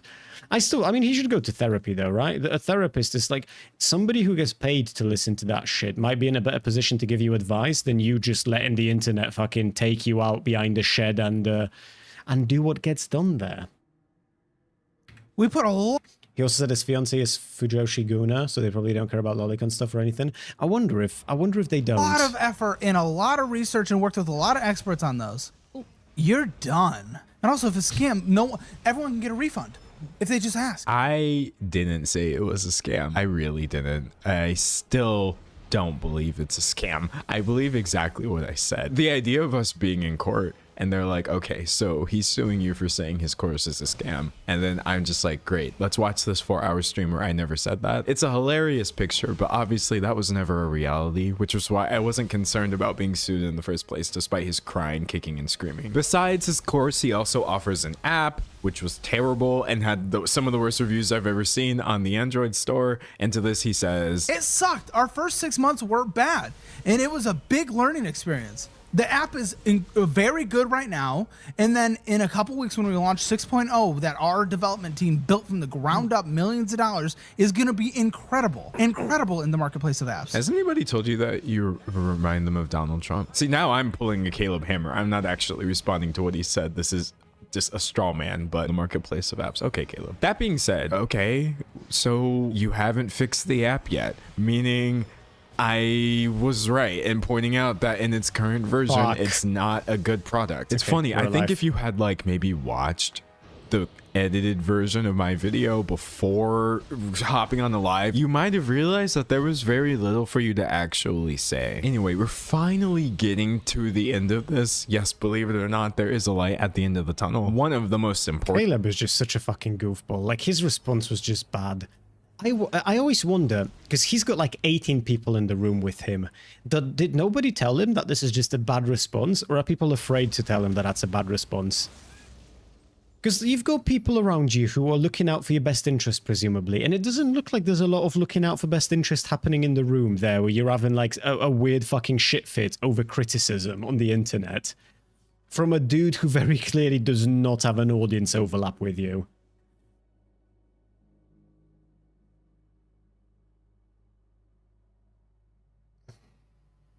Chibi Reviews is going to become a super chud or like disappear himself on the two options right now for him. Really not going to follow his track. I mean, he already is pretty chuddy, right? Unless by super chud you mean like in the Red Pill-esque sort of like wham and bad type super chud, which possible. We'll see, I suppose, right? It's hard to tell because people have the capacity in them to act in really fucking curious ways when shit hits the fan. Rapeton really takes after his rape dadton. He really does, man. He really does. Fucking generational rapist. Not the plapping shed. Ish. It is what it is, Toaster. I really want to hear the other side. It has to be real bad for all of this IRL friends to leave him like that. I mean, it depends, Frogger, right? It could be that his IRL friends are just awful human beings. We were earlier considering the possibility that Chibi Reviews himself is a pretty, like, unpleasant dude, I think, in terms of his outlook on life. So he's going to attract similar people. And if he attracts similar people, odds are it doesn't have to be that bad. They could just be cunts.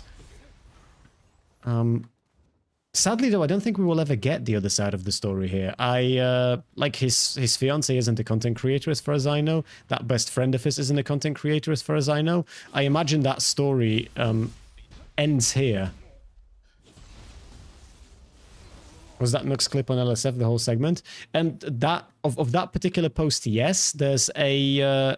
oh, you mean if that was the whole segment of the YouTube video? Then no, there is he speaks about that a little bit more before and a tiny bit more at the end.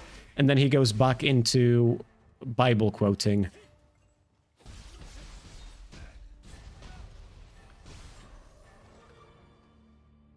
Oh, segment that you're covering. For now, yes, unless something new has happened ever since I've gone live.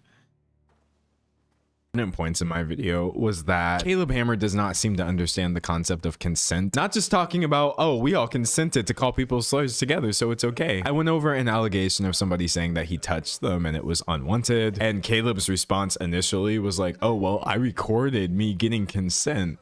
And I was saying that does not matter at all, actually. Recorded consent doesn't mean somebody was consenting to everything that you're doing, right? And Caleb says this. Getting consent is not enough anymore? I think where he's going is that if somebody gives you consent, they can take it away. They can take it away. That's why I get it I think that's before where he's and going. after, D'Angelo, you fucking weirdo. Why cover the shit you're talking about when you're trying to destroy someone's life? Dude, you're an asshole. Well, no, what D'Angelo means is very obvious here, right? It's like if you go on a date with someone, right? You're dating a normie, let's say, and you're going out, and it's maybe the second date. There is this like you will have sent enough signals your way that you can sort of a degree of touching is permissible, but it doesn't mean that you can grab a titty, for example, right? That's obviously a no-go.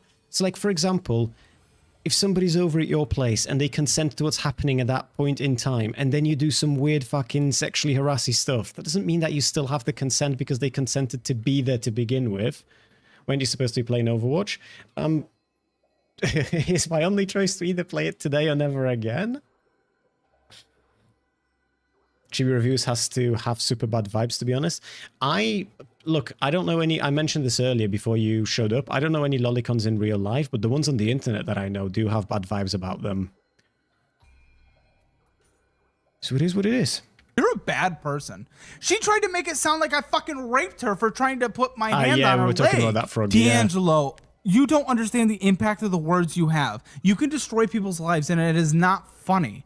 This is why no one believes allegations anymore, because of people like you. He said Cody Co was wrong for not responding, and now he's freaking out for me for responding. It's really, really, really, really simple, guy. If somebody says I didn't consent to something, you can burn yourself out, bend over backwards, try to tear the stars from the sky, trying to prove that they did.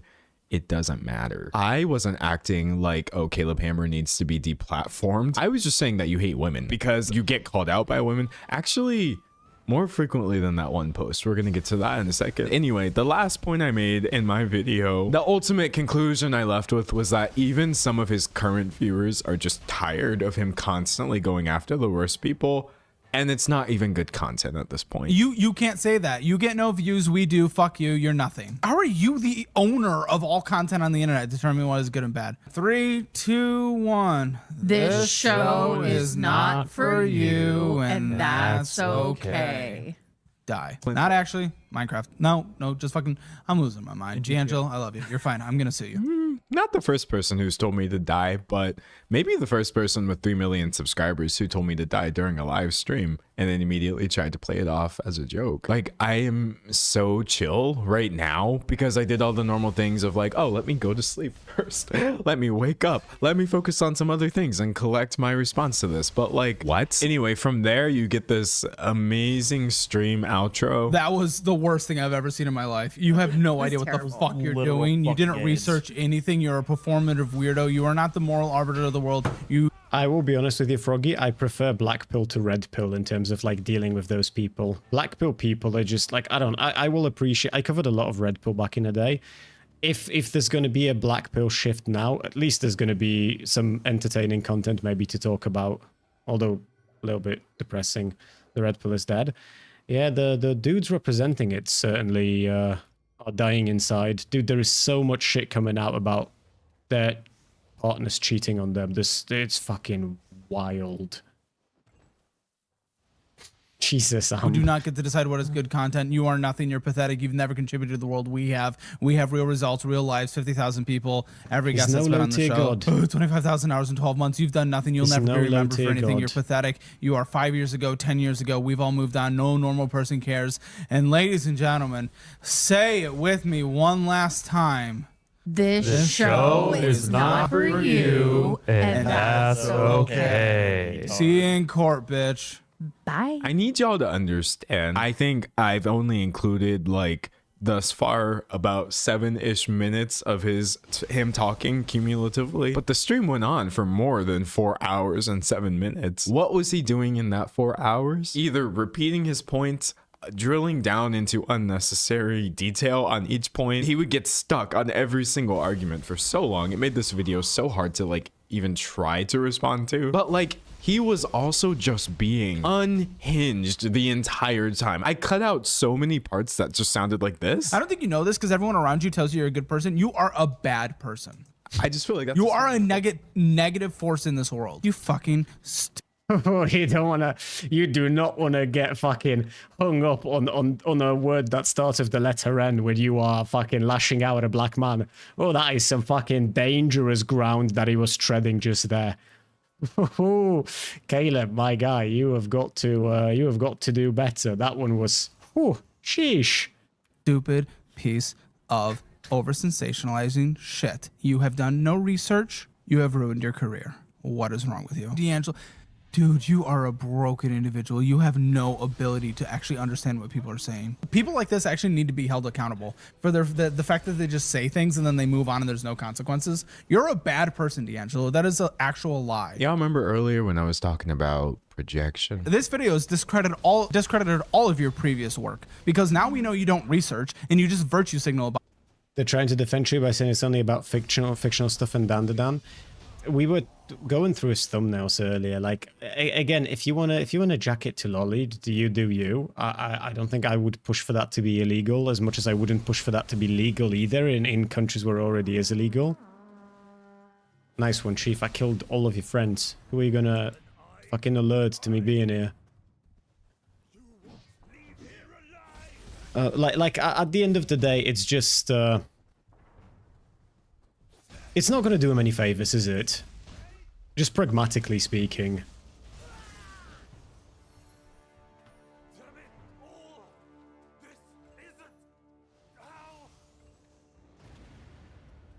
Yeah, it's Rev. It is the same story of Rev Froggy. It's just these people are always the same, right? They don't directly tell their followers to go and harass someone so that they can then play the angle of, I never did this, I've never tried doing this, I never sent anyone to harass anyone else. But they know exactly what's going to happen the moment they bite.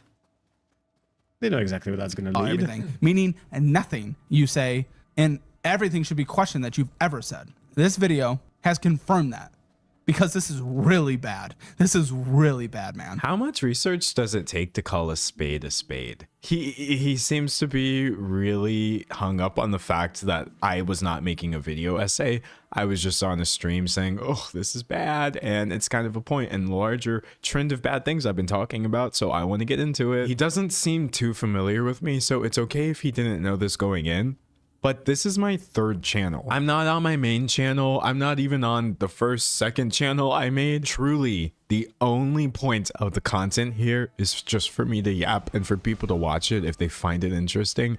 I wasn't streaming thinking your career was going to end. Surface level commentary, because what you're doing is obvious. You are literally a bigot. I'm not wrong about these things. You are bigoted in this video, ignoring my criticisms because I'm part of the community or whatever. When people use like the word misogynist from your community, if I'm grouping you wrong, I'm sorry, but what I'm assuming is you guys just weaponize that word. You don't actually mean it. And it's impossible for anyone to prove they're not. First of all, what community? To Caleb's knowledge, I wasn't part of any community, which I think is hilarious. I'm not familiar with that particular edit, Froggy, but I know the tweet where he was saying that she was obviously mentally ill because she was trans. Just bad vibes all around the dude. I'll help you out. Yes, I am non-binary. I'm a non-binary man. I use he, him pronouns exclusively. To look at somebody and assume, oh, you must be queer. So I'm not going to listen to anything you're saying. Buddy, you're bigoted. Where do we go from here? You actually did this by sight. You did this from jump before I had ever opened my mouth. Also, let's say that D'Angelo is queer. What, does the opinion count as less because of that? Is it the how much does his opinion count as on account of him being queer? Is it, shall we say, 3/5? Feels historically appropriate. That's just a weird thing, right? To have a problem with. I think gay people get to talk now and then, right? It's only reasonable, don't we all? It should probably be very sane and normal. Then I looked at them and can we see that? I'm not expecting very much. What did you glean from a simple picture of me? I'm black. Okay. Why would that lower your expectations? I wear weird clothes. That has nothing to do with anything. I'm gender non-conforming. Why would these be reasons to count me out? Caleb, I never looked at your content, saw the outside of you, and said, I'm gonna Actually, I did. I went to this man's TikTok and I scrolled through all of his thumbnails and saw him in these pictures sitting next to these women showing like, yes, D. oh, I bet this content is bigoted. But the reason I was able to do that was the framing. I didn't do this because of who you are. Meanwhile, you turn around and you think you're doing the same thing to me, but the only crime I committed was homosexuals are like salt in food. If you don't have any, it's too bland. If you have too many, it becomes inedible. Jean-Marie Le Pen.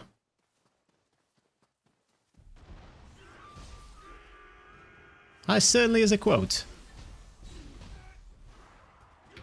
Being not what you think I should be. It's kind of interesting. You suck really bad, and nothing you said in the 4-hour live stream has disproven that. If anything, you just proved so many of my points. Dare I say every point? So wow, the video is no longer called I'm suing D'Angelo, but it is called D'Angelo Wallace is trying to cancel me. Oh, but I proved him wrong. You wouldn't be able to define the word cancel if your life depended on it. He comes back and pins a comment and says, I'm sure D'Angelo is a good guy in general, and I know the internet slop community can get pretty intense, but if you're from his community, please listen. I know I can likely be more over the top and say words you don't like, but I hope you're willing to actually hear my responses to the criticisms he gave. So you acknowledge that I was giving criticism and not just trying to cancel you. Interesting. Anyway, I'm going to tell you right now, nobody who follows me would actually be able to make it through your 4-hour video. I was barely able to make it through your 4-hour video. You know what? Let me be honest about this. I had to read it. I had to read it. That's the only way I got. I could not listen to him speak for 4 hours because it was so soul draining. I had to be like, you know what? Let me just get the transcription of this and pretend it's like a Substack article. That way I can survive the editing of this, get it out quickly and move on with my life. Ain't nobody finna watch that, Caleb. But I still suggest that people do. If they really want to see the unedited versions of his live points, I'm not misrepresenting him because the original video is still there. It's still online. You can go see what he said and see whether or not my interpretation of it was fair. Anyway, he says, and no, I don't sue for criticism, as people are saying. That would be every day of my life, if so. But when you claim that I do not provide any benefits to our guests, allude that our products are scams, allude. Oh, see, he's realizing I never said the products were a scam. The backtracking is wild, y'all. And say flat out that I am racist, homophobe, transphobia, and sexist. That's where the actual legal troubles can happen. No, they can't. You were never actually going to do anything. I had so many people texting me like, oh, D'Angelo, he's going to sue you. He's going to sue you. I went to sleep. I was like, he's not going to do anything. Not even because I know too much about legal whatever mumbo jumbo. I know this personality type. I was like, he's just crying because I dared criticize him. He says, a lawsuit tends to just give another creator more drama to react to. I saw the so tweets. It's more than likely nothing will happen. But these are serious things to discuss when creators make claims such as these. And you know that D'Angelo has destroyed people's careers, some rightfully and some unrightful. So ask yourself, how would you react? Okay, whose career have I destroyed? I would actually like to hear it. Hold on.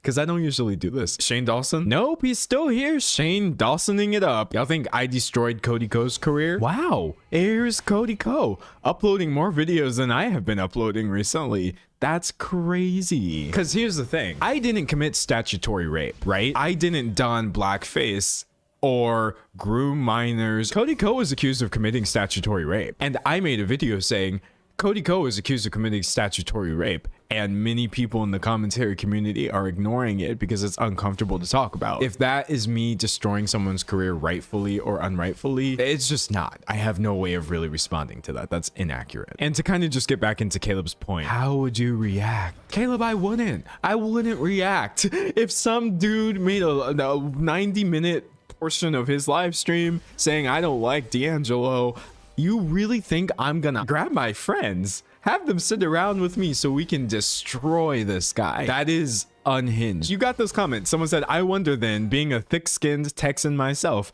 if you and D'Angelo could have a public-facing conversation, two adult men around the same age. Nah. He is 30. Caleb is old. I know that I'm 27. So unfortunately, I've lost my right to call people who are 30 old. We are around the same age. But bro, you are so old to be acting like this. Let's be real right now. Anyways, two adult men around the same age calmly expressing thoughts and concerns like grown-ups. And Caleb says, I'd be down. I DM'd him today to have... Where did you DM me? I don't use social media. I didn't see it. That was never going to happen. Every few months, I remember I have an Instagram account, and so I will post a picture there. I'm wondering if maybe that's where that DM is, but okay, let's just keep going. I DM'd him today to have a genuine, productive convo now that we've cooled off. We will see if he's interested in that or only content. Happy to chat to him and get his perspective and give him mine as well. My perspective is that you're racist and I'm black. I don't want to talk to you. I don't want to sit in a room with you. I don't want to give you the time of day. I've seen this tactic before. This is a part where... I mean, I understand, but it's still disappointing, right? Caleb's not particularly savvy in these kinds of conversations. You could absolutely nail a point home. Being able to call these people out in real time to their face is incredibly fucking important, and refusing to do so, even if I understand the underlying reasons, comes across as weaselly, right? That's just an easy dub for Caleb, and he's not fucking good at talking to people who are actually in a position to push back.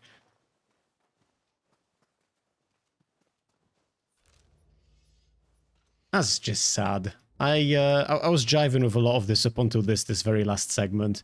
The whole doing into like, where did you DM me? Maybe it's on one of these many platforms I don't use. Just check your shit, bro. That's a disappointing fucking wrap up to the video.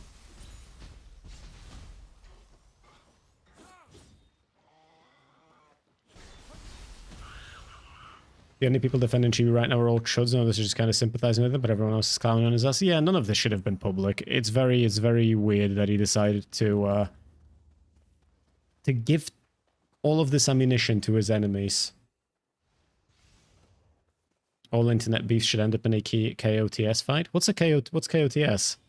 Where you're going to be like, oh, see, D'Angelo is intolerant. Oh, see, D'Angelo claiming to be part of the tolerant left or whatever you want to say. Now he doesn't want to talk to me. You're right. I am deeply intolerant of you. Caleb Hammer, we're not going to have a conversation. We're not going to kumbaya. We're not going to kiki. This don't make no sense. It doesn't make any sense. And this is also how I know that on some level, you must have believed what you were saying in your live stream. That you think, I don't believe anything I say in my videos. It's all because I know people agree with me, or I just have to have the right opinion and virtue signal, as you say. But I meant every word. Unlike you, I'm not grifting. I'm not lying.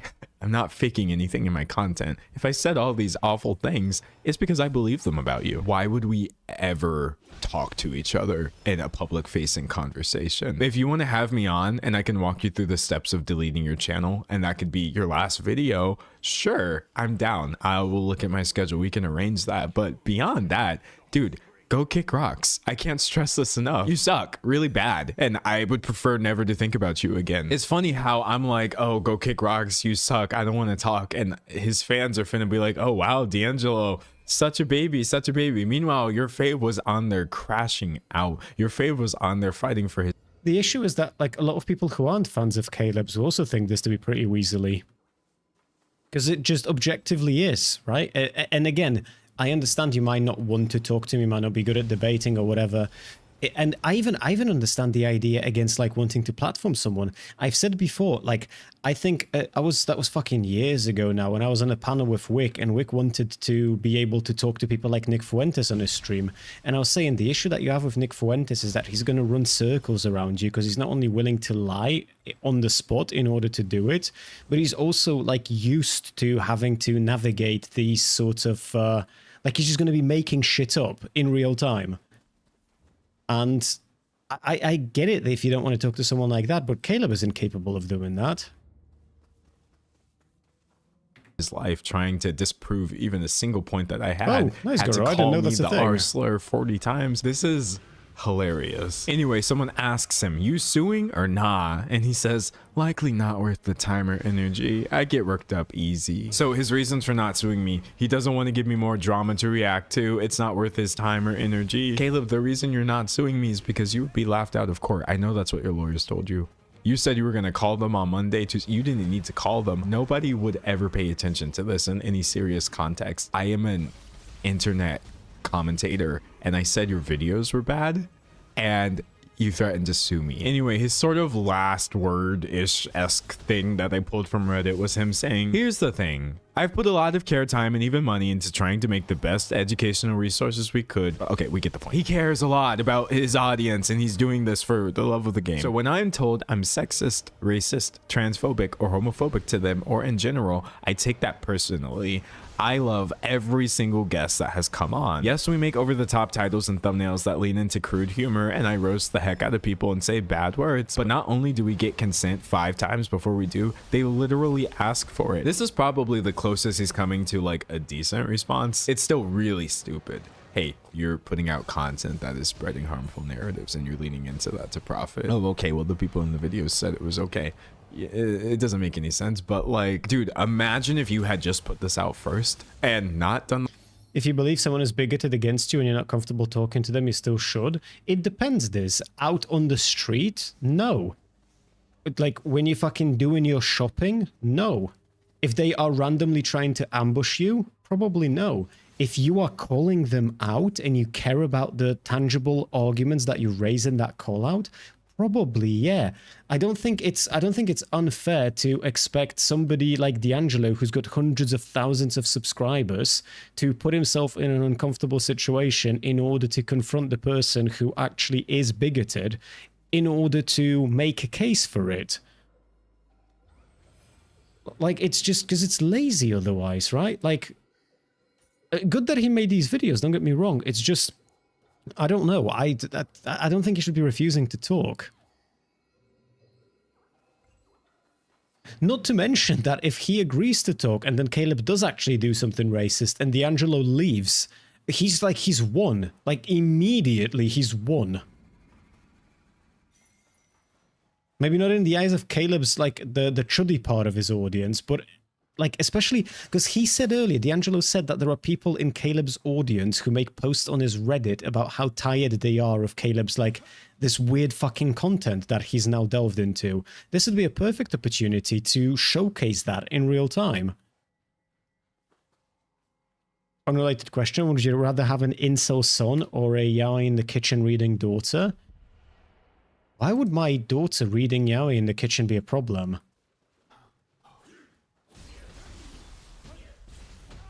I mean, I guess I would rather you not read smut on the fucking dinner table. Yeah, I suppose, but it's not like the end of the world, is it?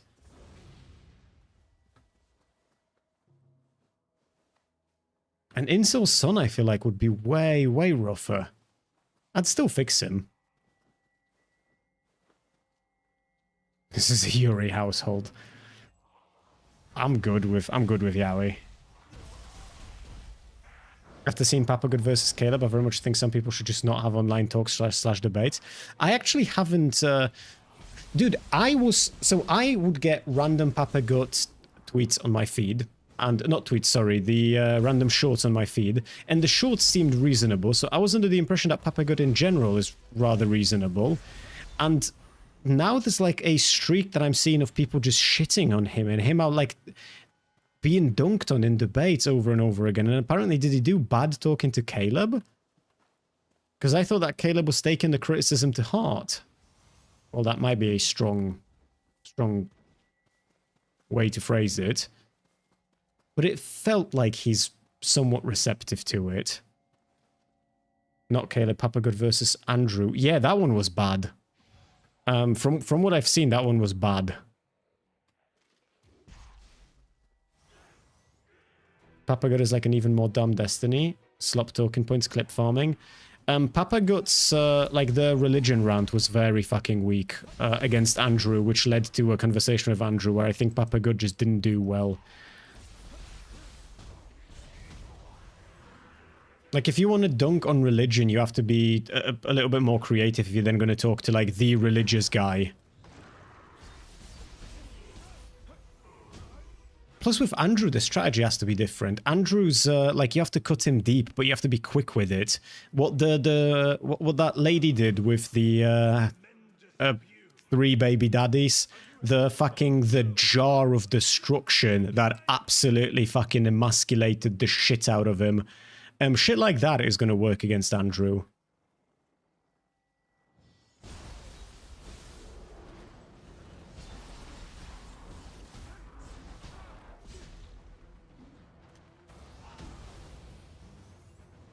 Tree of Logic, yeah, Tree of Logic. Well, Tree of Logic is just fucking ruthless, though. Tree of Logic is like, and I say this with utmost respect, is like she's an actual bad bitch, you know what I mean? Tree is, fucking hell. She can duke it out. I don't think I've ever... She might have been one of the first people ever that I've seen, like... No matter how confrontational people get with her, she owns everything and she immediately, like, fucking claps back 3 times as harshly. A whole 4-hour live stream, we wouldn't even be here. And I wouldn't be about to share your pedophile allegations that people were talking about, which I didn't even know. But you kicked up such a storm, so much dust, that everybody started being like, hey, we've been trying to talk about Caleb Hammer for a while. Is this a Black Queen? I see. Tree of Logic. Do you mean Goro? Yeah, Tree of Logic is, she's absolutely unhinged, don't get me wrong, but Jesus fucking Christ, does she do blood sports. Fix the model bender. Do the regular redeems work currently? Like the hydrate or whatever? Because if those do, model bender should too. But whether it does, well, I doth not know. Now there's some deeper stuff here. While I was streaming, I saw a couple people say, what about the pedo allegations? And I couldn't really respond to that because I didn't know what they were talking about. But let's get serious. Yeah, but a hydrate doesn't work properly. I'll fix it after stream today. You probably back down with the lawsuit stuff because you might have realized who I am or what I've been known for saying on the internet about the people I've talked about, and you preemptively trying to reach out to me was probably so I didn't turn the video into this. When I make jokes, a bunch of jokes with other people making a bunch of rage baiting jokes in a group chat from like where does Campus decade ago. So I was like, okay, what jokes are we talking about here? You were in live chats. I guess this user super ho diddly ho would be Caleb screenshotting pictures of people saying he's hot, is he gay, please, being told he's 16 and no, perv, talking about, oh, but the age of consent is 16. By the way, y'all are saying like, oh, this is from a decade ago. No, it wasn't. 8 years ago was not a decade ago. You're 23 years old talking about kids like this. I would like to personally stick my penis in the hole of his. Any hole will do, thank you. Being told, Caleb, dude, the person you're talking about is like 14. Caleb saying, nah, he's actually probably older than that. If it's legal to be with 17-year-olds there, it's legal here. Being told, Caleb, you're 23, this is gross. Not really. Well, I'm 50 and I find a sexy 21-year-old and I could be his sugar daddy. I will do it, or her sugar daddy. By the way, I already know I'm gonna get the worst human beings you've ever known in my comments talking about actually being 23 and making sexual comments about 14-year-olds wouldn't be pedophilia, because technically, don't get me banned off YouTube, because what I want to say to you I can't even say to you. People call these the pedo accusations and it's pretty obvious why. You can call it what you want. I'm just telling you, why are you a grown man in here talking about, yeah, let's do all these things to these kids? Look, it goes on and on and on. Both my grandparents' sets are 10 years apart. 6 years is nothing. I would shove that, you know what, right down his throat where it belongs.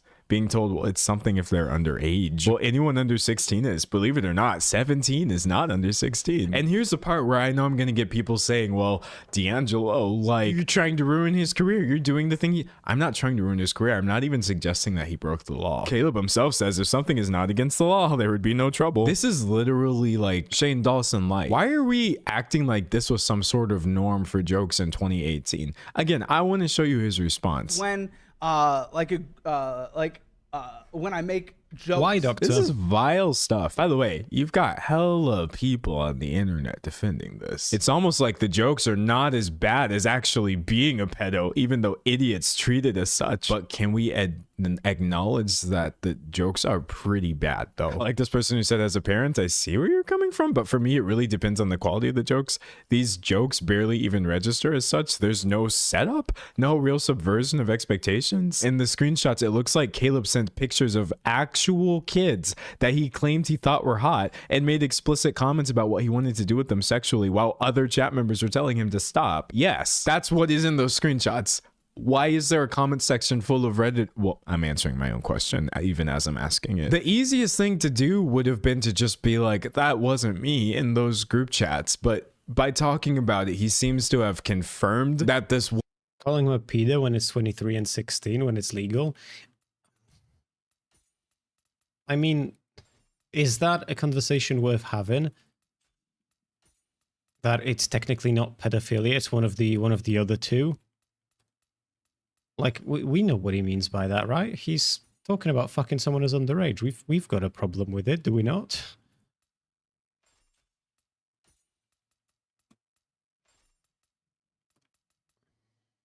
Was in fact real. This is from a video seemingly that came out over a year ago, actually almost 2 years ago, has 140,000 views. You got people in the comments of this guy's second video about Caleb talking about someone tell D'Angelo.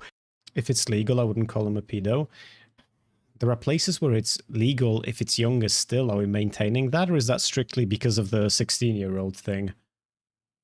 Because I don't think you have to call him a pedo over that. It's not, like, required. Immediately, this is about to blow up. Wait, I like this comment. No, D'Angelo was supposed to do proper research himself. This is not hard to find. I would like to address that if I can. It's actually super depressing to treat every single person I talk about as some sort of possible Shane Dawson and just immerse myself in trash. I think my early content that I made was important and I'm really proud of it, but also please give me some grace to not constantly make content that makes me want to die. But I'll tell you right now, this information is online. The original post that I did include in my video as a point about Caleb's complete misunderstanding of consent, you have multiple people in the comments saying that they've had the same experience with him, saying they know people who've had the same experience with him. After my live stream, you had people reaching out to me in my business email just trying to tell me, thank you for this live stream and talking about him. He was pressuring me into doing this stuff. He was doing this that made me uncomfortable, etc. And people have been trying to say this for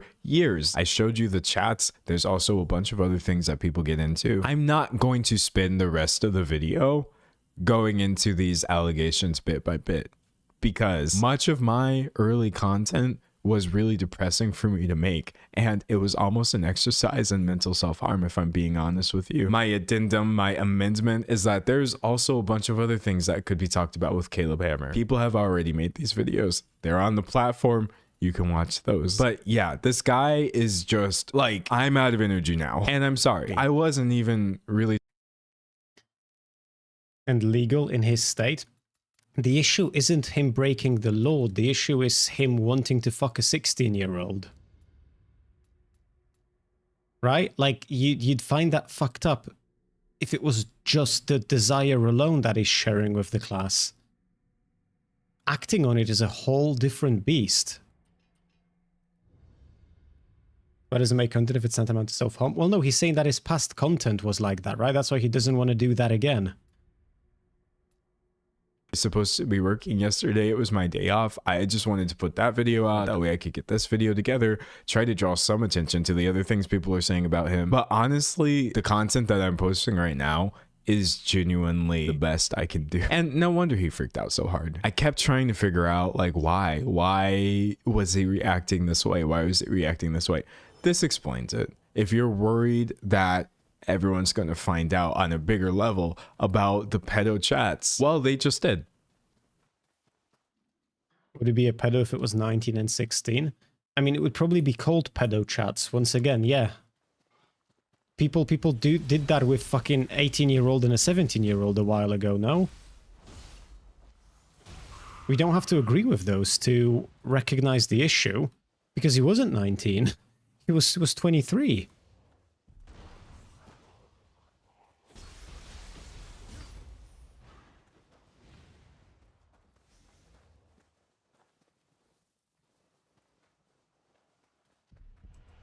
Chat, are we ready for Pam Bondi? 18 and 17 is totally fine. Yeah, you'll be hard-pressed to find people who like actually have a problem with it.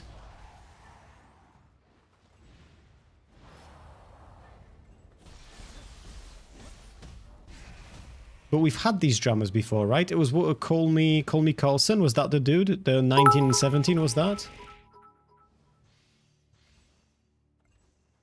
It's not even case of legality as much as of morality. Yeah, thank you for the 131 biddies as well.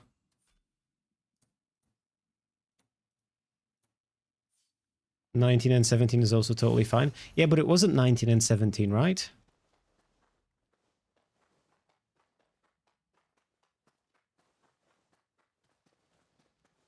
You could probably understand if somebody who's 16 and 11 months old got together with somebody who's 17 and 11 months old, right? We wouldn't really think of that as nonsense, but it wasn't that. You wouldn't think if a 19-year-old high school senior and a 16-year-old high school junior got together, we wouldn't call that pedophilia, strictly speaking, right? But that's not what happened here. That's not what we're talking about. We're talking about a 23-year-old in a group chat being told by his friends that he's being a fucking creep, and him at length describing how he wants to ravage the asshole of some 16-year-old boy. Right, so, D, my girlfriend was 19 when I was 14. Just a heads up, D, because I appreciate humor as much as any guy. If somebody reports that message, you're gonna get permed on Twitch.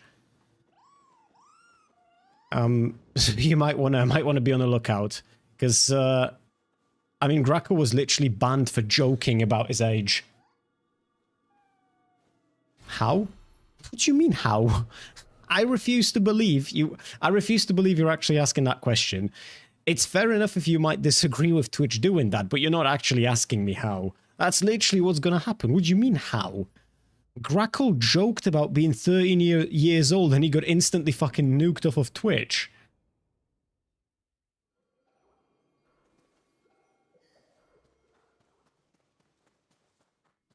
Yeah, you can call it noncery. Pedo is a strong word. Is that how the degrees work? Nonce is not as bad as pedo. Are we reading the same thing? I don't see the problem. You don't think Twitch is gonna... Chido, you don't think Twitch would act on somebody saying that they were dating a 14-year-old when they were 19? Like, that's all kinds of illegal. What happened to Grackle? Oh, Jesus, no, I've read that the other way around. You're saying that your girlfriend was 19 when I was 14. Oh, okay, less bad in terms of... Okay, so I've got good news and I've got bad news for you. Sorry, I've misread your message. I thought that you were saying you were 19 and your girlfriend was 14. You're saying that you were 14 and your girlfriend was 19. So in that case, I've got good news and I've got bad news. Good news is that you will not get banned on Twitch for such an admission. You are in the clear. The bad news is that you were raped. And I'm sorry about that, buddy. If you ever need to talk, you can reach out to me. I am here for you, right? My DMs are open for a reason. And I'm sorry that it happened.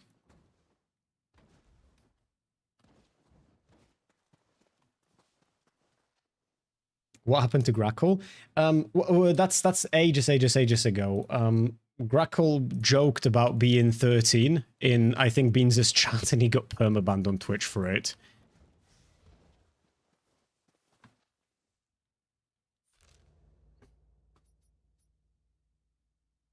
15, I think. I thought it was 13. Point is, he was joking about being... No, it wouldn't have been 13 either, because I think 13 is actually allowed on Twitch. He must have joked about being younger than that.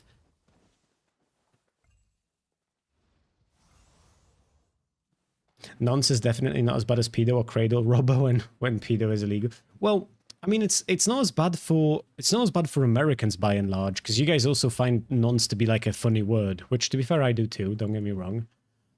It is a funny word, but in the UK it just means pedo, right? That's just what it means.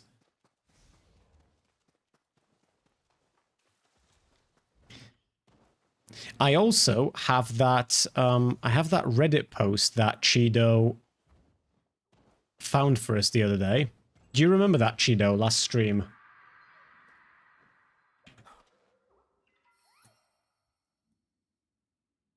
I don't have it.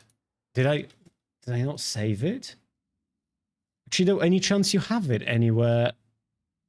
I could have sworn I sent it to Lua specifically so we put it in for content recommendations today, but it's not here. I heard it was sometimes used as an idiot. It might be used as an idiot if somebody doesn't know what it means, but it doesn't mean an idiot. There is a singular meaning to the word nonce.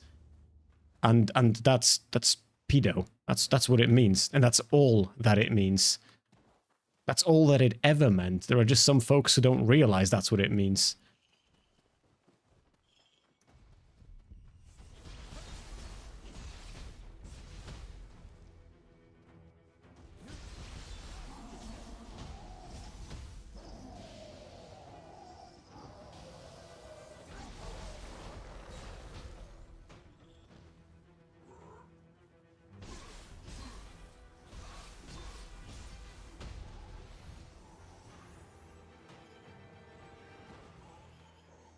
God, we've got Pam Bondi to finish the night off with.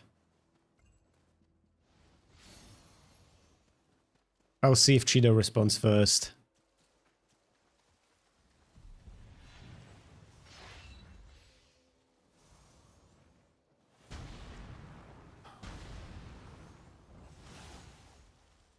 When your fellow convicts are beating you to death for having sex with a 14-year-old, do you think they're calling you an Efibo?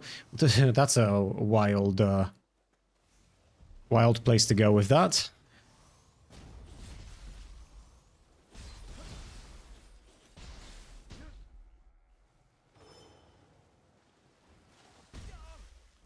The fuck did he just hit me with?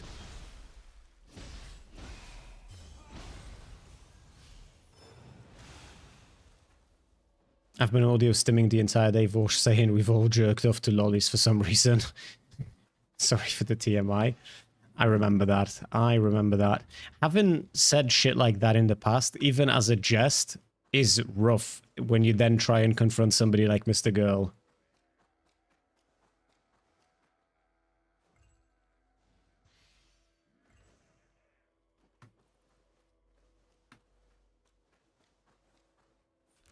What even happened to Mr. Gold? Is he still alive?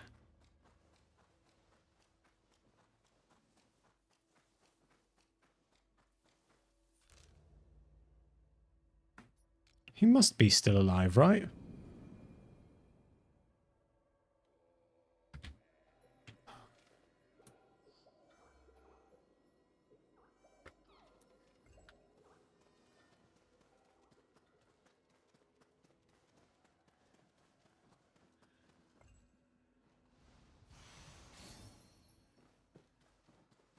Who is he? He is a commentator, rapper person who made a song entitled I'm a Pedophile.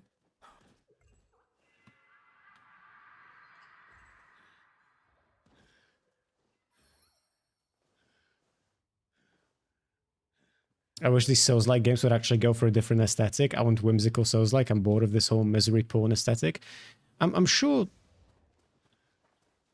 I mean, maybe I was going to say I'm sure there are games like that, but I don't actually know. It's because that's a rough thing that you're asking for. It's a little bit like if you were playing a shooter game and you said, "Well, I'm really fucking bored of how these guns work. I wish we could run around with swords." Like I get you. I'm bored of guns now and then also. And I understand the appeal of swords. Certainly, for example, you received a court order which bans you from gun ownership for the next 10 years. But you might want to look just for a different genre of games at that point.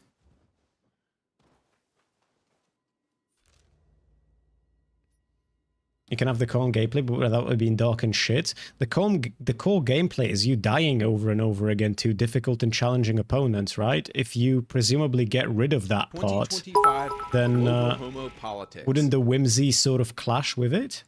As you do. As you do. As you do. Bro, bullying Tectone is just such a feels-good man thing. Okay, I think we can begin with Pam Bondi. You may begin. What a fucking shit show this is going to be, chat. Thank you, Chairman Jordan, Ranking Member Raskin, and distinguished members of this committee. Thank you for hosting me here today. I'm grateful for the opportunity to answer your questions, highlight the work of our department, and discuss the most important topic of all, keeping the American people safe. A little over a year ago, I was sworn into office as the 87th Attorney General of the United States. I came into office with the goal of refocusing the Department of Justice on its core mission after years of bloated bureaucracy and political weaponization. The Department of Justice's core mission is to fight violent crime, protect the American people, and defend the rule of law above all else. While our work is never done, we have made tremendous progress to make America safe again. In 2025, we saw the lowest murder rate in 125 years. That's nothing short of historic. If you compare 25 to 24, here's what you'll find. The murder rate is down 21%, robbery down 23%, carjacking down 43%, gun assault down 22%. Ag assault, burglary, could go on and on. Crime is declining. This did not happen by accident. The numbers tell an important yet straightforward story. President Trump has given us the resources, the support, and the leadership to protect the American people. American people over a certain age. American kids, on the other hand, are probably more in danger right now than they ever have been historically. Trump's policies have saved lives. I cannot think of a policy outcome more important than protecting the lives of American citizens. Can you? This trend has been especially clear in Washington, D.C. and in Memphis. These are two iconic American cities that spent years in the grip of horrific violent crime. The Department of Justice surged law enforcement resources, and the results came quickly. Crime plummeted in both cities. And I want to make one point loud and clear. It's not even that, because there is the boys group chat dynamic going on there. If the boys are telling you that you need to stop because you're coming off like a nonce, you need to stop. American white old citizens, to be precise, and I would say it's a damn good deal. Crisp to coolin'. Yeah, and it's not even all of the old white citizens. It's the very specific ones, right? It's the, It's not even all of them, man. Achieved those results by working with Democratic mayors. Public safety does not have a party registration. When your constituents call 911, they don't ask for political views of the responding officer. They ask for help. I have federal agents in each and every one of your districts. They're here to help, and I am here to help. Many cities and states have worked with us and taken advantage of our... It's a whole bunch of virtue signaling to me until you actually try to change the law. Can't you just look at a case of a 23-year-old wanting to fuck a 16-year-old in the mouth and be like, you shouldn't be saying this, and you shouldn't be wanting to do this, and this is fucking weird? Fans of island fun and vibes. Yeah, the specifically rich ones, yeah. Those ones are certainly benefiting. Federal support. Some have not. Meanwhile, a few elected officials have declared that they are, quote, at war with the federal government and encouraged widespread obstruction of law enforcement. This has resulted in avoidable clashes on the streets, as you've all seen. We've seen rioters storming a Christian church. Citizens and law enforcement officers have both been endangered by reckless rhetoric. We have made dozens of arrests in and around Minneapolis so far, and many of them could have been avoided by simple compliance with federal law. Of course, our efforts Bondi. reach beyond our urban centers. We are striking crucial blows against terrorist organizations such as MS-13, TDA, the Sinaloa Cartel, and Antifa. And as we sit here, I think you've seen the news this morning. Hell yeah. The news is reporting Let's strike against that Antifa. cartel drones are being shot down by our military. That's what we all should care about right now, protecting America. As we seek to dismantle these drug trafficking networks that poison Americans, in 2025, our DEA agents seized more than 47 million fentanyl pills. Apparently she will be soon. And more Beans. than 9,800 total kilos of fentanyl. That represents 369 million potentially deadly doses that can kill Americans. Meanwhile, our attorneys are fighting for President Trump's agenda in courtrooms across this country. This administration Shame has they're been not sued obeying court orders, though, innit? 627 times. We've fought through a non-stop flood of bad faith temporary restraining orders from liberal activist judges across this country. Yeah, but you keep skirting around what actually happened, though, right? And I think that the fact that you keep doing that is actually perfectly indicative of where you actually stand on this. Because it's not about two dudes talking about shitting in each other's mouths, right? You keep skirting around the very specifics that it was a 23-year-old dude in a group chat talking about wanting to fuck a 16-year-old and being told by his boys that this is really fucking weird, to which his response is, well, it's not illegal, though. If I'm telling you this shit's really weird, you're making me uncomfortable, stop, and you push back as, well, it's not illegal, like, we're beyond fucking lost, bro. America has never seen this level of coordinated judicial opposition towards a presidential Never seen administration. this. Never seen this pedophilic president It is before not either. That's only new too. an unlawful attack on the executive branch's authority, but a serious attack on the democratic process. In spite of this unprecedented judicial activism, we've attained 24 favorable rulings at the U.S. Supreme Court. It was, Doctor. Yeah, it was one of his responses was literally that. Yeah. And even more But to who come. cares? It's not illegal. We've done so while ending the weaponization of the prior administration by dropping FACE Act prosecutions, exposing the Arctic frost scandal via congressional disclosure, thank you, Chairman, and restoring one tier of justice in this country. 2025 global homo politics. To address the Epstein files, more than I mean, 500 Clinton is also in files if I'm correct. He is, yeah, but this is the most pro-pedophilic administration that we've ever had still, right? Because with Clinton, it was all still mired in mystery. It wasn't out in your face. In here, this is literally like common knowledge, and Donnie's still there like, well, look, it might be common knowledge that these are all pedos, but they're my friends.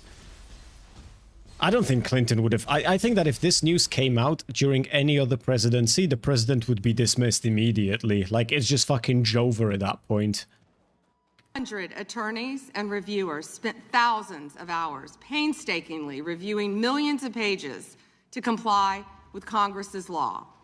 We've released more than 3 million pages, including 180,000 images, all to the public, while doing our very best in the time frame allotted by the legislation to protect victims.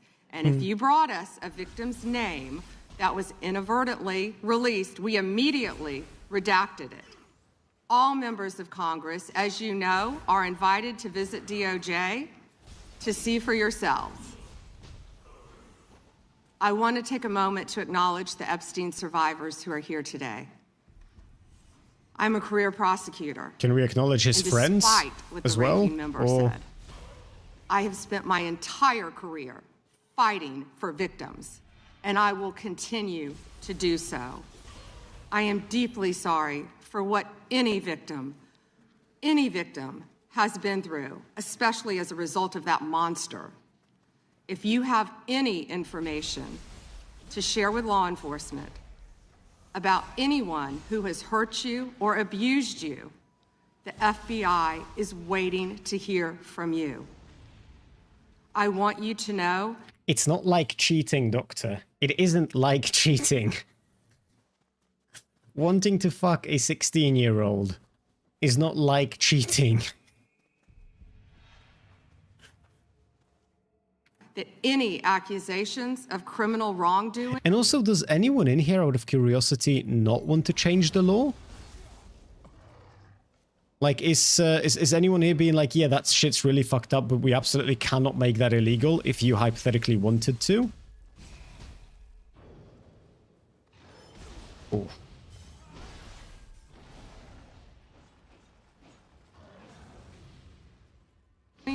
will be taken seriously and investigated. The Department of Justice is committed to holding criminals accountable to the fullest extent of the law. In 2025, the FBI arrested over 1,700 child predators, a 10% increase from 2024. We also located 2,700 victims of child exploitation and shut down 3.8 million dark web pedophile accounts. 3.8 million. So please, if you have I understand what you say, Amp, and I hate pausing this to go back to a previous segment, but that's not strictly what's been, like, what you're talking about is the consequence of making that illegal, which would be what you've described. What I'm talking about strictly for a sec, don't think any further than just the case itself. Like, would it be a problem if what Caleb was doing was illegal? Don't think about the further consequences, just that act itself. Would you have a problem if there was a law that says a 23-year-old Caleb Hammer, first of his name, is not legally allowed to talk about how much he wants to fuck in the mouth fucking Brian Johnson, age 16, out of Oklahoma? That's the, just let's stick to that very specifically, right? Because we're not, like, making broader statements right now. We're keeping it specific to Caleb. Politics. So they can cut and get owners of dark web pedo accounts, but Orange Man is chilling as you do. Unless those people in the dark webs are friends with the Orange Man, in which case they are also safe. What if the 16-year-old was really mature for his age, though? Okay. Okay, Destiny. Took you over 2 years in my chat to out yourself, but you finally done it, bro. Pay Pixie and do better. Information to share that needs to be investigated, contact the FBI. Today, I look forward to discussing further our shared obligation to protect the American people, uphold the rule of law, and keep this nation safe. Thank you. Thank you, Madam Attorney General. The chair we now proceed under the 5-minute rule. The chair recognizes the gentleman from California for 5 minutes. Thank you, Mr. Chairman. Madam General, thank you for your extensive remarks, particularly on your continued investigation of those responsible over the years in the Epstein debacle. Obviously, you have an amazingly full docket between civil rights, between criminal, between so-called white-collar crime, and doing so, as the chairman said, at a time in which both you and the president are under attack, and our ICE agents and FBI and others are under attack when they try to enforce the law. I personally want to apologize for those who would embolden, support, or even stand with those lawbreakers that sit on this and other daises here in Congress. Who is this guy? My job generally is to talk about patents and trademarks as the chairman of that subcommittee. I'll forego that today because one of my other jobs is I'm not aware of that the creation guy. and maintenance of Article 3 judges. I don't think so, And I Dino. work with the Chief Justice on that. Actually, maybe he will. I forgot they don't like each other, so it's possible that he will. I was thinking they're friends for some reason, but they're not, so very possibly he will. And we're trying to expand the court. But currently, there are only 677 district court judges. They have very full dockets as well. But you create a tremendous amount of judges, particularly immigration judges. You do so in order to save the court that, but adjudicate, as is requirement, each of those people who claim a right to be here in the United States. And that has been going on under Republican and Democratic administrations for years. What's unique about the Trump administration this time is that you and President Trump have managed to reduce the backlog of people seeking that for the first time in decades. You are getting ahead of that tremendous backlog that caused, for better or worse, the release of millions of people with little pieces of paper saying, come back later when we call you, and often to no avail when you call. So I want to congratulate you on that because it's an accomplishment you might not take credit for and the other side would never give you credit for. But I hope you can continue to do that and do more. And I say so for a reason, because much of this hearing will be about Minneapolis and other places in which the backlog of criminal aliens, including in my home state of California, people who have hurt other people, people who have victimized their communities, is extensive. And although the overall number through adjudication may be going on, because of places like my home state, California, you're unable to apprehend people that my sheriffs want apprehended. They desperately want to cooperate, and they're prohibited by law. It is this committee's opinion on this side of the aisle that, in fact, you should be given the ability to demand that participation, and that the release of a known criminal not be considered to be acceptable just because a state or city has declared itself a sanctuary. I want you to opine on just one thing that I think has been misunderstood. As I said earlier, you create and maintain those judges that adjudicate these cases. You also support so many that, in fact, have to make decisions as judges.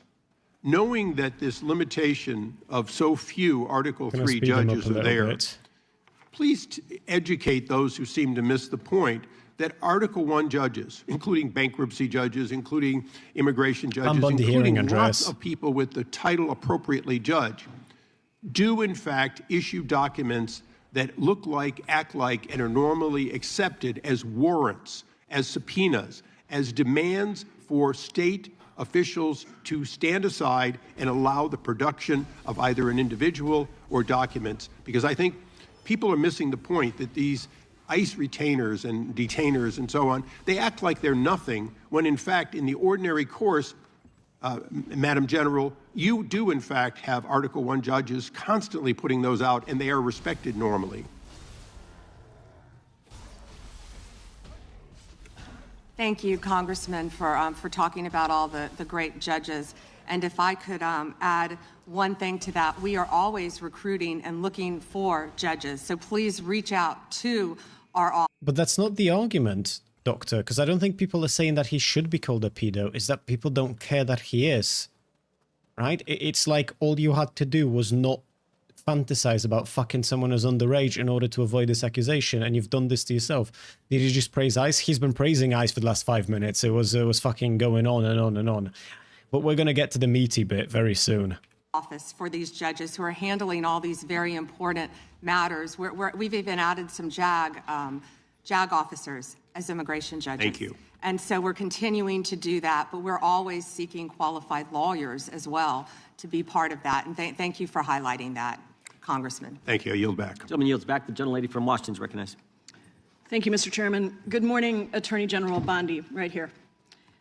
We are joined in this room by some of the thousands of survivors from Jeffrey Epstein's horrific sex trafficking ring. They have shown such incredible courage in speaking out, in demanding accountability to bring the predators and pedophiles to justice.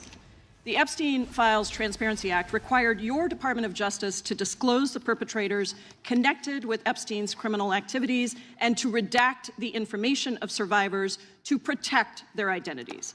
Let me show you what actually happened. First, in violation of the law, your department has shown a pattern of redacting the names of powerful predators. Here behind me is one example of an email from Epstein to a man whose name was redacted. The email reads, quote, "Where are you? Are you okay? I loved the torture video." Only after members of Congress demanded that we see the unredacted files did the world learn the name of this individual, Sultan Ahmed bin Sulayem, the chairman and CEO of a company that had financial ties to President Trump's business and personal ties to Trump's advisor, Steve Bannon. Second, the survivors were not similarly protected, also in violation of the law. Here is another email titled Epstein Victim List. We have blurred the names of the survivors for their protection, but your Department of Justice initially released this list of 32 survivors' names with only one name redacted, along with numerous files that disclose not only the names, the emails, and the addresses of survivors, but also nude photographs and even the identities of Jane. Yeah, but what you hadn't considered is that this dude, this CEO who's tied to Trump, he is in fact a victim. He is a victim of all of this being outed, and now he's going to be a victim of being called either a pedophile or a rapist. And really, that's just like a very difficult thing for him to have to live through, you know, after he's done a little bit of pedophilia and rape. It's just, you know, it's just rough out here. They were looking out for his best interest, you know. The victim not being censored, that was just a mistake, you know. It was just a misclick. Those who had been protected for decades until your department released their names. Survivors are now telling us that their families are finding out for the first time that they were trafficked by Epstein. In their words, quote, "This release does not provide closure. It feels like a deliberate attempt to intimidate survivors, punish those who came forward, and reinforce the same culture of secrecy that allowed Epstein's crimes to continue for decades." To the survivors in the room, if you are willing, please stand. And if you are willing. Again, Doctor, it's not that you can, right? You can even argue that you shouldn't. It's just that people will do that. Just like lollies aren't real, and yet people call you a nonce for being into them. It's not about what you can do. You're stuck up on that. It's about what people will do. That's why I think D'Angelo was actually very specific about this. D'Angelo didn't call them pedophile chats. He specifically said that people refer to them as the pedophile chats. Right? Because he's playing the game as well. Please raise your hands if you have still not been able to meet with this Department of Justice. Please know for the record that every single survivor has raised their hand. Attorney General Bondi, you apologized to the survivors in your opening statement for what they went through at the hands of Jeffrey Epstein. Will you turn to them now and apologize for what your Department of Justice has put them through with the absolutely unacceptable release and if they don't, that's fine of the as well, Epstein files and their information?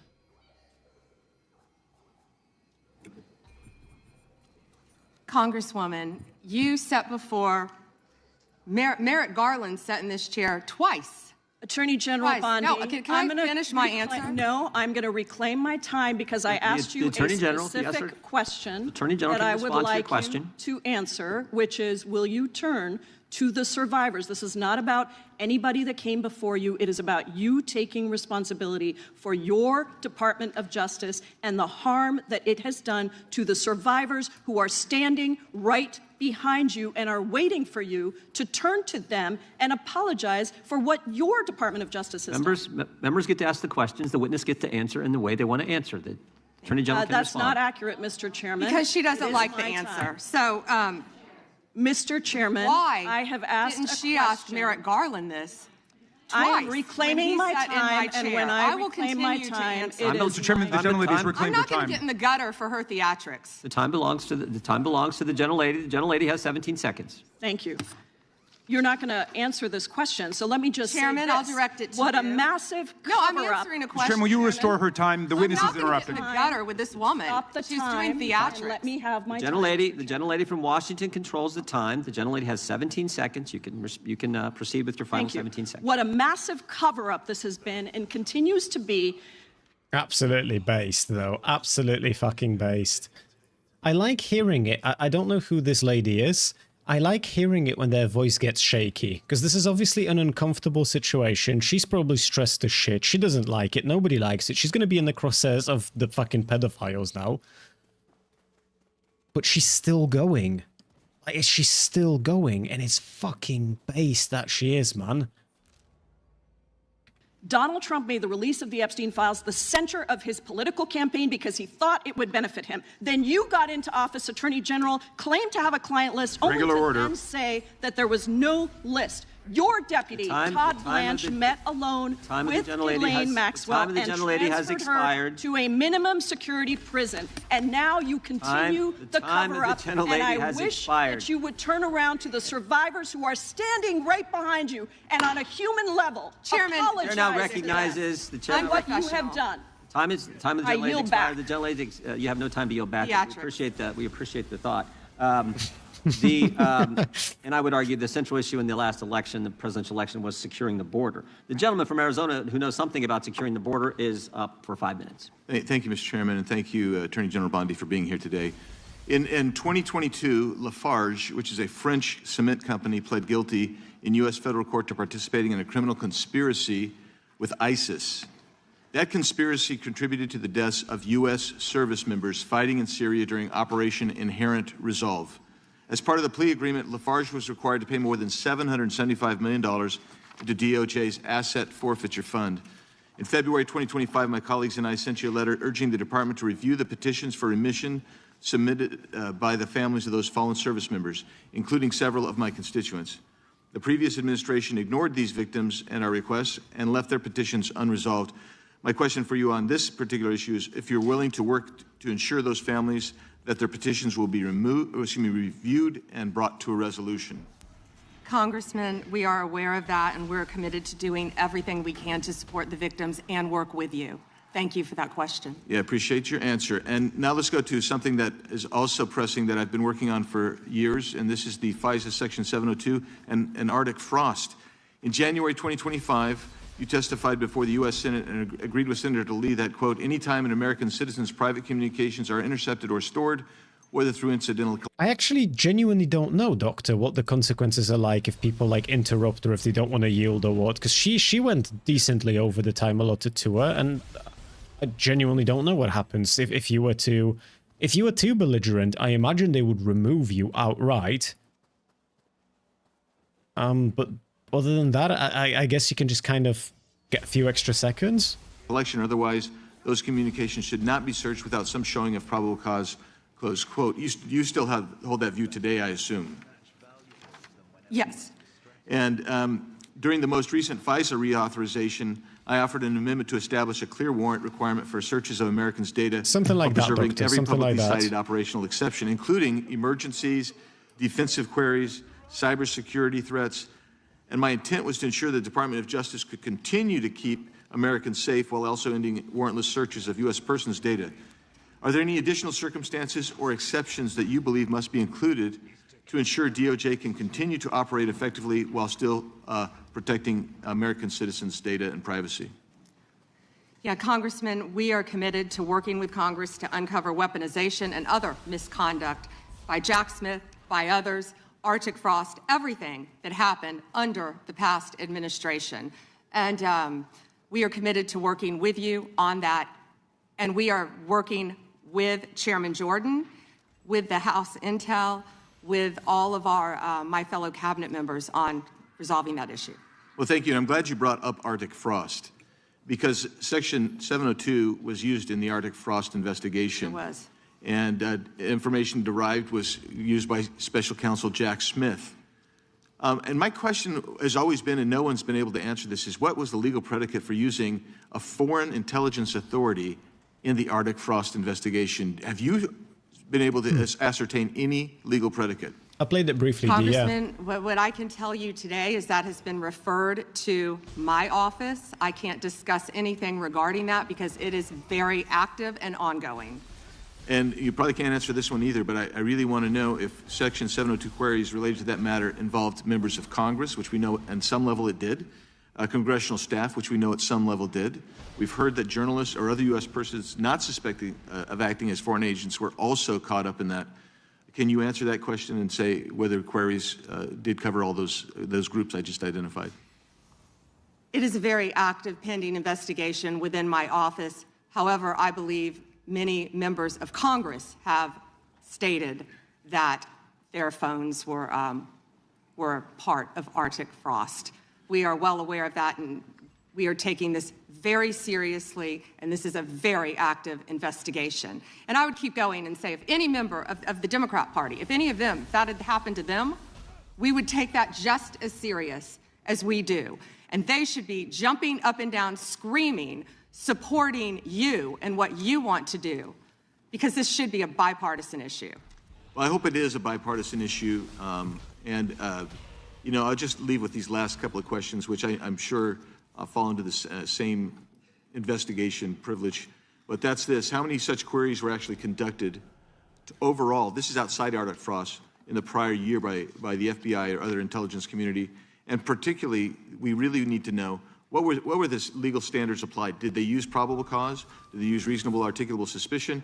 Or did they have no individualized suspicion and just were gathering up information?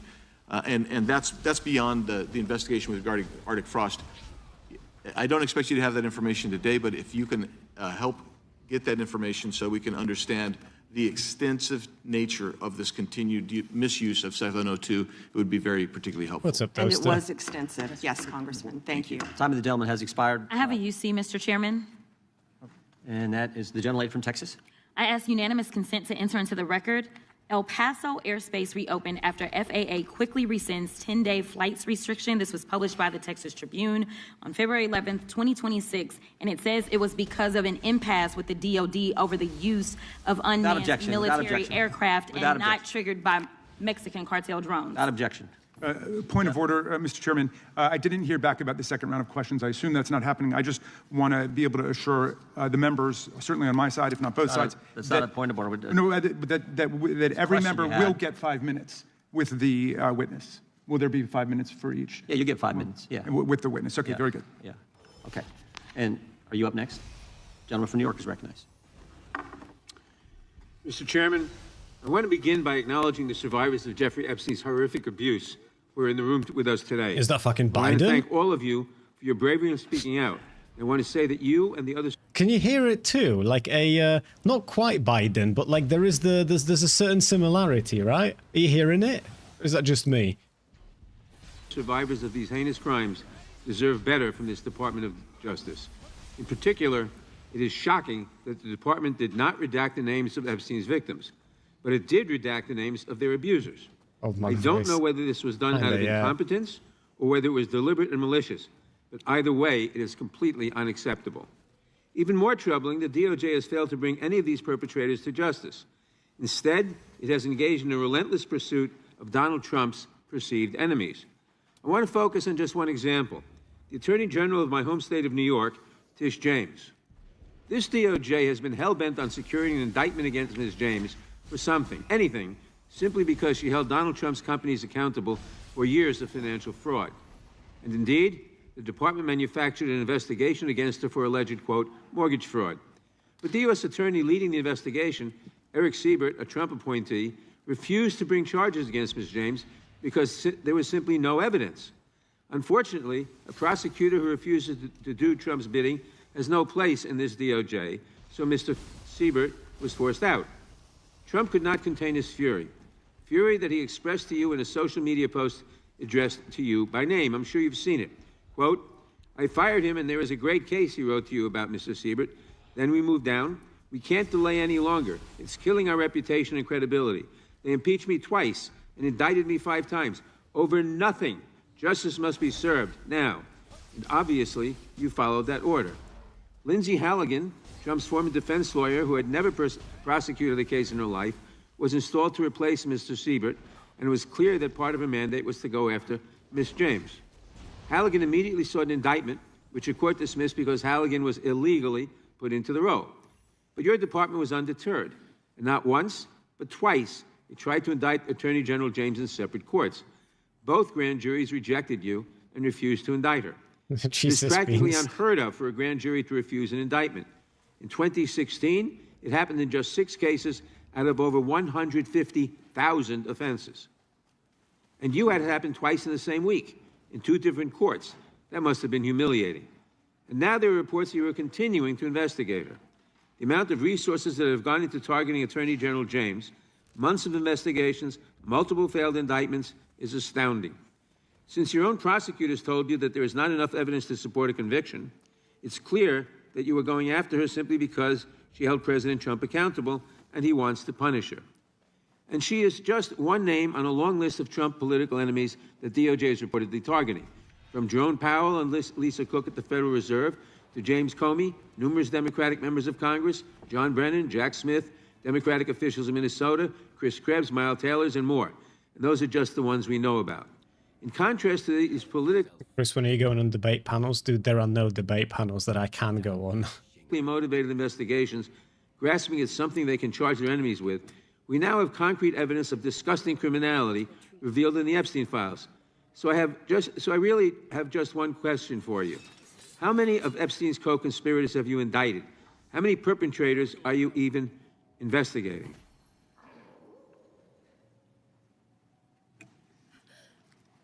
First, you showed it. I find it. How many have you indicted? Excuse me. I'm going to answer the question. Answer my question. No, I'm going to answer the question the way I want to answer the question. No, Your you're going to answer the theatrics are question the ridiculous. way I asked it. Chairman Jordan, I'm not going to get in the gutter with these people, but I'm going to answer the question. How many have you indicted? Again, the time belongs to... Reclaiming my time. The time belongs... I think it's very interesting. My time. I think it's very interesting. And you can reclaim your time. He talks about they indicted... The president said they indicted him twice. Mr. Chairman, please stop the clock and restore his time. Okay, here we go with these Committee will get in order. The time belongs to the gentleman from New York.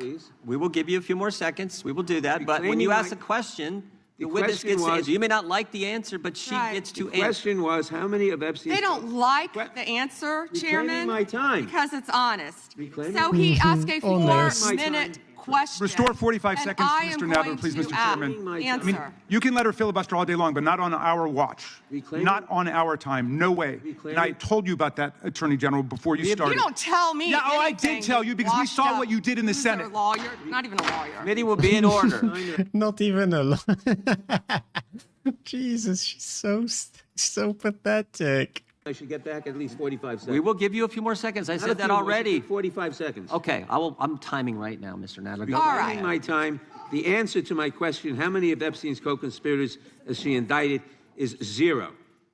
You have been the Attorney General for a whole year, and your DOJ fired the lead prosecutor of this case, sat on evidence this entire time, and claimed falsely last July that there were no more leads. Based Biden Biden wannabe. Congress wannabe. for you to finally release part of the Epstein files, and when you did, you included personal information about the victims while protecting the names of abusers. Time of the gentleman None has of the perpetrators have expired. been brought to justice, but enormous resources Time of the gentleman has expired, and obviously it's clear that under your leadership, the Department of Justice there was no longer no works question in there. It works to for respond Donald to. Trump. I yield back. The gentleman yields back.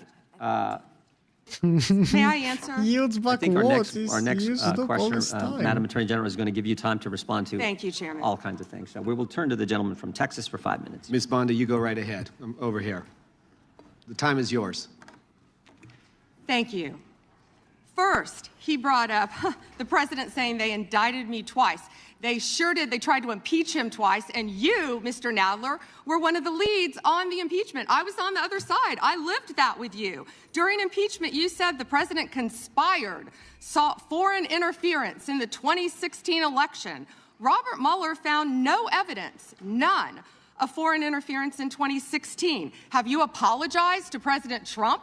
Have you apologized to President Trump, all of you who participated in those impeachment hearings against Donald Trump? You all should be apologizing. You sit here and you attack sorry, the say president, thank you, and I am not Jesus. going to have it. I'm not going to put up with it. You know, all they want to So do, all the pathetic. American people need to know this. They are talking about Epstein today. He did everything right and they indicted him. They indicted him and you're laughing. They indicted him and you're laughing, Ergie. This has been around since the Obama administration. This administration released over 3 million pages of documents, over 3 million, and Donald Trump signed that law to release all of those documents. He is the most transparent president in the nation's history. And none of them ask. In a way, she's actually not wrong. He probably is the most transparent president in the nation's history. Like, he will legitimately accept bribes in real time, in your face, as he's looking at you, and nobody gives a fuck. Because tomorrow he's gonna accept a different bribe, so nobody, like, ever has time to actually sit down and look at the individual fucking things that he's fucking up, because he's like a swamp golem, where every single one of these unhinged things happening that would end somebody else's presidency just strengthens him some more. Merrick Garland, over the last 4 years, one word about Jeffrey Epstein. How ironic is that? You know why? Because Donald Trump, the Dow right now is over. The Dow is over $50,000. I don't know why you're laughing. You're a great stock trader, as I hear, Raskin. The Dow is over 50,000 right now. The S&P at almost 7,000. And the NASDAQ smashing records. Americans' 401ks and retirement savings are booming.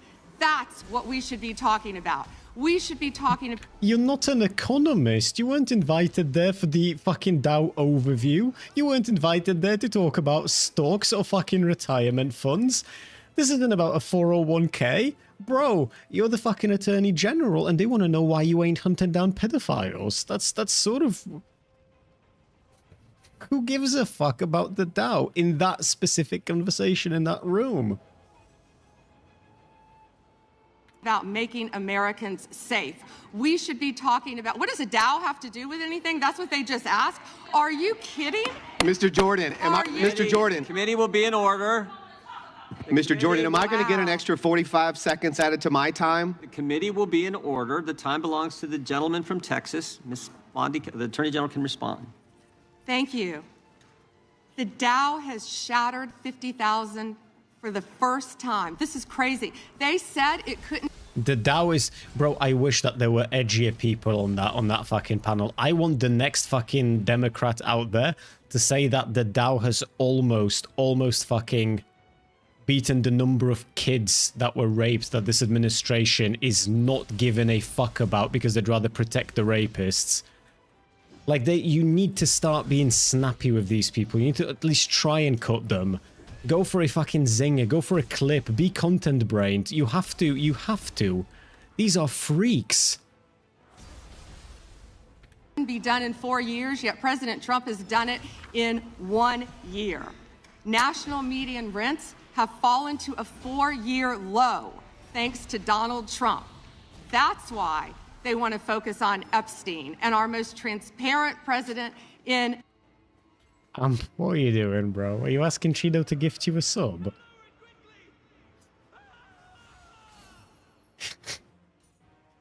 Is that the game plan there? The nation's history. The murder rate, as I said, has plummeted to a 125-year low thanks to Donald Trump. For an unprecedented 9 straight months, there were 0 illegal border crossings at the southern border. That's what we should be focused on. All the great work that this president has done and will continue to do to keep America safe and to make Americans safe.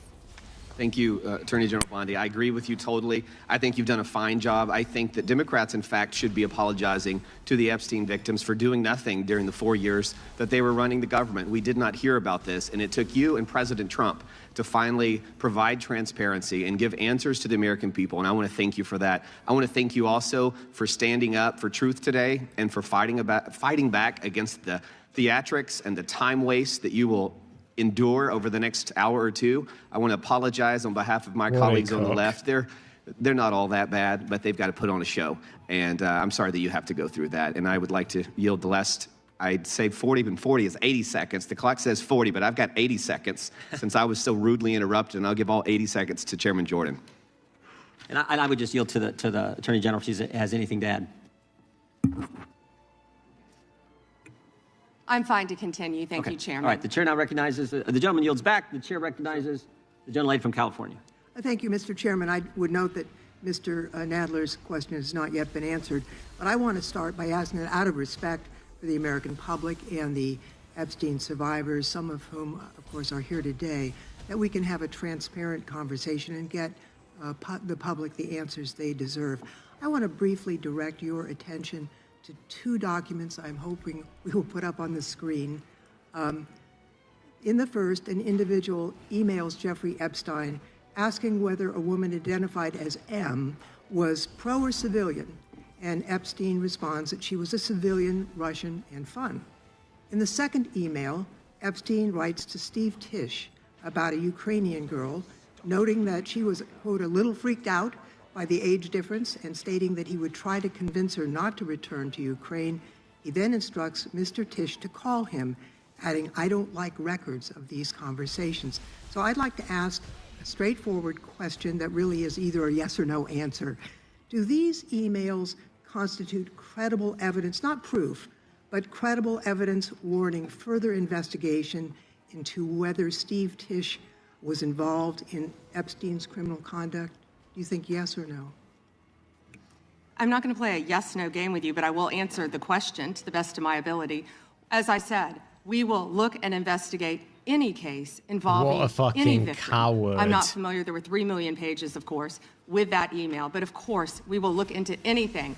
The documents have been released, 3 million. The redacted versions, we left them open for all of you to come view. Have you? I believe you view them. If not, will you have some copies? I'd like to. But can I finish, please? I'm not being rude. Please. I only have 5 minutes. No, yeah, and I only have 30 seconds based on your filibuster. You didn't give a yes or no answer. So let me just go further.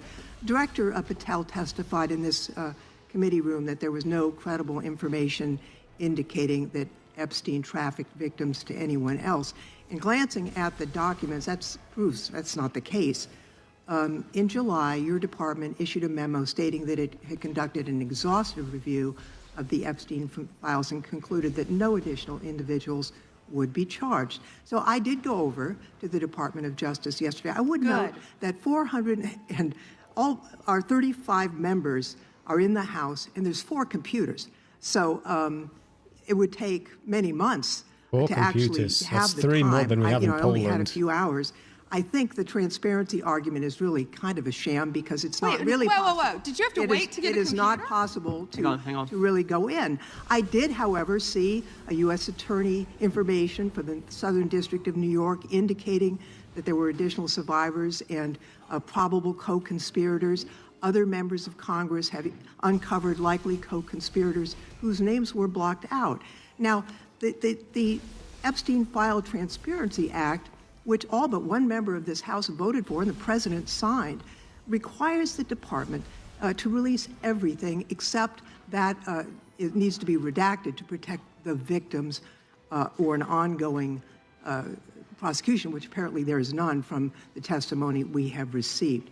I am concerned that this act has not been fully complied with. When Director Patel came to the committee, he admitted that up to 1,000 FBI agents had gone through the files and redacted. Are you paying attention to the burn book cheat sheets she's got? I saw that she's got papers, but what is she like? Is there something about them, Beans? President Trump's name from them. And it's pretty clear that what has been transmitted from the FBI continues to redact President Trump's name, even though he is mentioned, thousands of times in these files. So I think the credibility of the department in terms of complying with the act has been damaged. And I think the department's credibility has been damaged in other ways. I think we all saw the horrible video of American citizens being killed by ICE agents in Minneapolis. And I think how the department has handled these cases raises a lot of doubt about the department. State and local police in Minnesota got a court order to get access to the crime scene to be sure evidence would be properly preserved by federal agents. But they took the agents defied the court order, and in a departure from general policy, the DOJ is not collaborating with state and local law enforcement. She's got flunkies handing her binders that have insults about each of the them.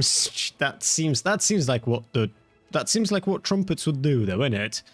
It's just that that's exactly the type of behavior that follows that administration. Although it is somewhat disappointing that she hasn't even memorized those. There's not that many people there, right? Surely you can remember some zinger about each. On these homicides. So I really think that is a disgraceful approach to the homicides of American citizens, and really does nothing to bring credit to your department. And Mr. Chairman, I would yield back. Gentleman yields back. May I answer? Attorney General can respond. I find it interesting that she keeps going after President Trump, the greatest president in American history. And if they could maintain their composure, this isn't a circus, this is a hearing. I find it interesting she keeps going after Donald Trump. She doesn't say how much money she took from Reid Hoffman, did you? None. And nor did Mr. she Chairman, post regular anything. order, please. She Regular posted order. nothing on her X account, on her Twitter account during the Biden years. Gentle lady. And yet now, There all was of no a sudden, question she's asked. going after Committee will be in Point of order. There was no Committee will question be in asked, order. Attorney General. She doesn't just get to speak. Committee will be in order. I have a point of order, Mr. Chairman. Committee will be in order. Point of order, Mr. Gentle Chairman. lady can state her point of order. When a witness attacks... Not a valid point of order. You got to state. She hasn't completed her point of order yet. Please let her speak, Mr. Chairman. Let's have some regular order here. Regular order is you got to state the rule. And I am trying to make a point of order that the witness, And what rule are you referring to? without responding to a question, has attacked me personally. I think it's pathetic that she can't answer the questions and First instead time is that attacked. that's not even close to It a is point of order. The pathetic. gentleman from Wisconsin is recognized. In August of last year, I sent a letter to the Department of Justice asking for assistance in seeking compensation for the town of Lac du Flambeau. Town of Lac du Flambeau is my district, and your Lac de office Flambeau, replied, bro. It's fucking Lestat and Louis over there. That is some name for a... That is some name. that it was an ongoing matter and unable to comment on it, which I understand is just fine. I want to set this up just as a reminder. So 3 years ago, it was at this time of year that 4 roads were blockaded in the town of Lac du Flambeau, and the temperature was 25 below zero.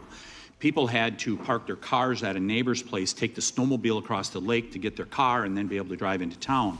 There were people 80 and 90 years old that could not, were very concerned that they'd be able. Honestly, who isn't on the Epstein files? I am not on them, bro. Me.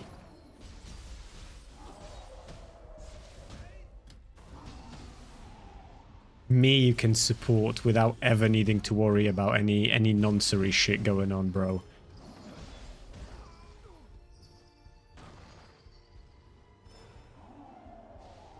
To get emergency medical services. And the perpetrators of this, the tribe out there, they demanded compensation from the town. I would call it extortion. They ultimately got $600,000 from the town of Lac du Flambeau. The unfortunate part, Mr. Chairman, is that the Biden administration took the side of the perpetrators who closed those roads off, and the Biden administration made it clear to the town of Lac du Flambeau that we are not on your side in regards to this. Well, fortunately, there was a federal judge that said, no, this is wrong, what happened, and these roads should be left open, and they should continue to be left open. My question to you is, are you willing to work with my office and with the town of Lac du Flambeau to further investigate this matter and seek compensation from the tribal government after their extortion of $600,000 from this little town in northern Wisconsin? Congressman, you do a great job representing your district. And yes, we would more than welcome working with you, and we are familiar with that investigation. Mr. Chairman, I would just add, we're highlighting these miscarriages of justice in the previous administration. This is just another one of those small examples, no different than the Catholic Diocese in Richmond and many others that you have retold so many times. But here's another instance of what they did to a small town and nearly bankrupted them as a result of it. Fortunately, there was a federal judge that saw through it and has fixed it. I want to move on to fraud enforcement. You've established a national fraud enforcement division, is that correct? Apparently so, Madam man. Attorney General? Yes, Congressman. Has this new division begun any investigations and getting after those individuals that have committed the rampant fraud we've seen, like in Minnesota? Well, it's not only rampant in Minnesota, it's rampant throughout this country. Much of it is in California, as you know, and other places. Yes, we are working on it actively. Our criminal fraud division has been working on it. We are expanding that. It was the Vice President's idea to come up with this amazing separate fraud division, which we are establishing and going nonstop, not only to expose the fraud in Minnesota, but around the country. It's taxpayer dollars that have been stolen from the American people, and we are committed to recovering that money and holding those people accountable. Mr. Chairman, I would remind everyone here, why did this happen in Minneapolis? Why did federal law enforcement have to go to Minneapolis? Because of industrial scale fraud. It was an assistant United States attorney that said, this is industrial scale fraud that's going on in Minnesota at this point. I sent a letter to our governor in Wisconsin. We're right across the border there. My district is only 20 miles from the city of Minneapolis. And I asked him to open the books for a federal audit on food stamps and Medicaid. Don't you think it would be a good idea for every governor to do that at this point? That Biden investigate. Yeah, It protects the citizens, and I... He's talking about the Somali daycare, right? Or is he talking about something else?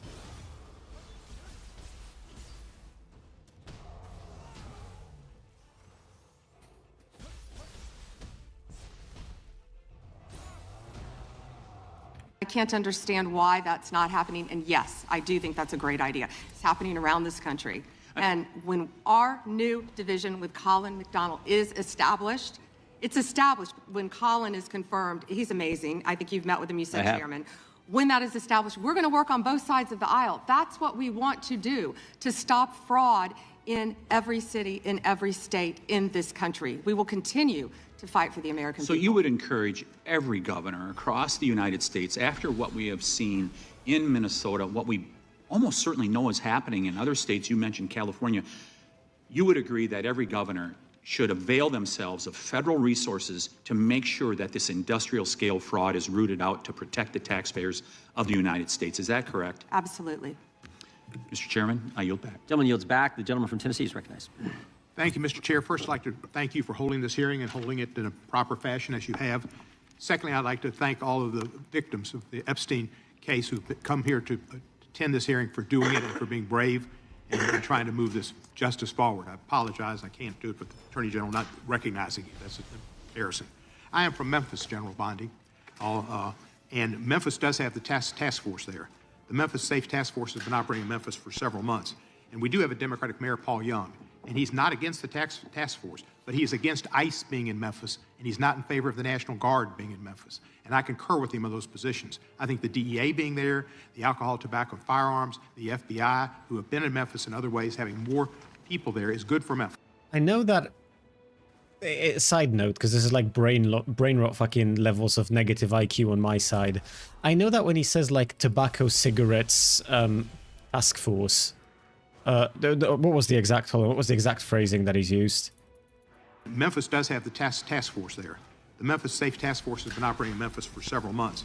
And we do have a Democratic mayor, Paul Young, and he's not against the task force, but he is against ICE being in Memphis, and he's not in favor of the National Guard being in Memphis. And I concur with him on those positions. I think the DEA being there, the alcohol, tobacco, firearms, Yeah, the alcohol, tobacco, firearms. I know that he means people who investigate like alcohol and tobacco and that linking to firearms. But alcohol, tobacco, firearms, it sounds like a fucking special task force of like absolute fucking veterans who just walk around with guns looking for crime whilst they smoke insane amount of ciggies, so much so that it became like a calling card for that lot, because you can smell them before you can see them. And like, I know that's not what it means, but it's just, I don't know if it's anime brained or what it is, but that's just the vibe that I get from it, that it's just these absolute old uns just smoking and not wanting to stop. FBI, who have been in Memphis in other ways, having more people there is good for Memphis. Crime has gone down in Memphis, but it went down 25% What did before the task force I don't know. I'm streaming. I don't have my Discord open. Davis, Chief Davis. Do you want me to check what he posted, or more since then? And that's good. But I would like to comment that Mexico City's homicide rate has gone down 40% during the same time when Memphis has only gone down 25%. And that's not necessarily because of the task force, although the mayor says he thinks it's helped. So I thank you for that. You would agree, I presume, that violent crime in communities across our country is really important, and that's why the task force is there. Is that not true? Yes, and if I can just add to that, I think the surge, the FBI, our FBI under the leadership of Director Patel, came in and did a surge in Memphis. Earlier. Prior to the task force. And thank you for saying that about Mayor Young. He's been great to work with, and thank you. He's a good guy. He's a very good guy. One problem I've got with where we are in priorities here. A recent Department of Justice, National Institute of Justice report based on arrest records in Texas and in California found that undocumented immigrants were less than half as likely as U.S.-born Americans to be arrested for homicide. And this pattern holds for assault, sexual assault, robbery, burglary, theft, and arson. Half as likely to be arrested for drug offenses. So I ask you, and I've written to you about this, there are TV ads that run that say to local law enforcement, specifically, says, are you tired of having your hands handcuffed because you can't do the things you wanted to do when you joined, and if you want to do something different, join ICE, and you'll get a $50,000 bonus, and we'll pay off your debts, student debts, and we'll help you with pensions, et cetera, et cetera, et cetera. So they're encouraging local law enforcement to leave local law enforcement and go to work for ICE. We need people working in the front line. Fucking brave to assume that most people interested in working for ICE have fucking student loans. Like, we've seen those law people. Enforcement to protect our citizens from the worst of the worst. The worst of the worst are not the immigrants. The worst of the worst, records show, are native-born Americans, and they are committing crimes that hurt our citizens and our cities. And you're working against it, and thank you for that. But by trying to get our local law enforcement, where we have an undercount of officers in Memphis, to leave Memphis and go to work for ICE. Optical nightmare, that sentence there. I know what he means, but goddamn, that is, it's not great, is it? To deport people is a wrong priority. Why are we trying to get people, policemen who are working on the front lines, to leave the front lines, take the $50,000 and go to work for ICE, and instead of working to fight the worst of the worst? Congressman, I have not yet seen that commercial, that ad. I would argue that we need strong people in both local law enforcement, state law enforcement, and all of our federal agencies working together. I've seen some of the worst violent criminals who were in this country illegally. We both know that. And in Memphis, working hand in hand, I want to stick with Memphis and your mayor and what you discussed, because there have been nearly 6,000 arrests as of February 8th, and I think you agree with this, in your district, and almost 600 gang members. What we found in Memphis, a lot of the gangs are local gangs. But 600 gang members were taken off the streets. Time, I've only 148, I'm going to agree with you. Yeah. I thank you for that. And 148 missing children were recovered by all of us working together, and nearly 1,000 illegal guns were seized as a result of us working together. And I don't disagree with some of the things you said, but there are questions about those children. Yeah, I get that, Vince. I get it. It's just a curious angle. Rampant, and you are not investigating them. When they killed Mr. Prete and Ms. Good, that was an execution, and you did not investigate it. And you tried to investigate her, Ms. Good's widow, and you tried to investigate Mr. Preddy. They were executed, like Kristi Noem executed her dog. And that was wrong. And you should investigate those people, and you should investigate anybody that uses a weapon, in federal official or not, for civil rights violations. I yield back the balance. Gentleman yields back his time. Madam Attorney General, anytime you need a break, just let us know. If not, we'll just keep going. The chair is now recognized for 5 minutes. Madam Attorney General, you're not allowed to exercise your constitutional rights in a way that tramples on someone else's, are you? No. No, you can't do that. I mean, you have a right to petition the government under the First Amendment. That doesn't mean you can come into this room and start screaming at Mr. Raskin or me or anybody else and disrupt a congressional hearing. You have a right to protest on the street, but that doesn't give you a right to go into the Capitol and disrupt Congress. Something these guys talk about every day. You can't do that. So when Don Lemon said that he was exercising his First Amendment free press rights, freedom of the press rights, that's not really accurate because he was trampling on other individuals' rights. Is that true? Chairman, we will always protect our churches and the freedom of religion. And yes, that's accurate. First right mentioned under the First Amendment, freedom of religion, freedom to practice your faith the way you think the good Lord wants you to, right? That's right, under the federal government. And isn't it true that Mr. Lemon met at a shopping center with the rioters who entered City's church in St. Paul, met with them prior to marching to the church? He did meet, and this is a pending case right now, so I will only stick to what is in the four corners of the unsealed indictment, if I could, Chairman. Yeah, I'm There's a lot more that will come out. But under the four corners of the indictment, yes, he did. They had an operation called Operation Pull-Up. They said they were gearing for a resistance. They met in a parking lot, and they caravanned to a church on a Sunday morning when people were worshiping together. And Mr. Lemon said that he live streamed before entering the church with the rioters. Didn't he say we're going to head to the operation? Didn't he say this he said this on camera, is that right? Yes, Chairman, and more. That he was in Minnesota and that, as you said, they were gearing up for an operation. So you can't do that. This is why this is, I think, so important that this guy be held accountable, and I think why you guys have charged him and indicted him. Moving to a second subject here. Will John Brennan be indicted? Mr. Brennan lied to the committee, which you're not supposed to do. Last Congress, when we deposed him, he definitely, 18 U.S.C. 1001, we're all familiar with it.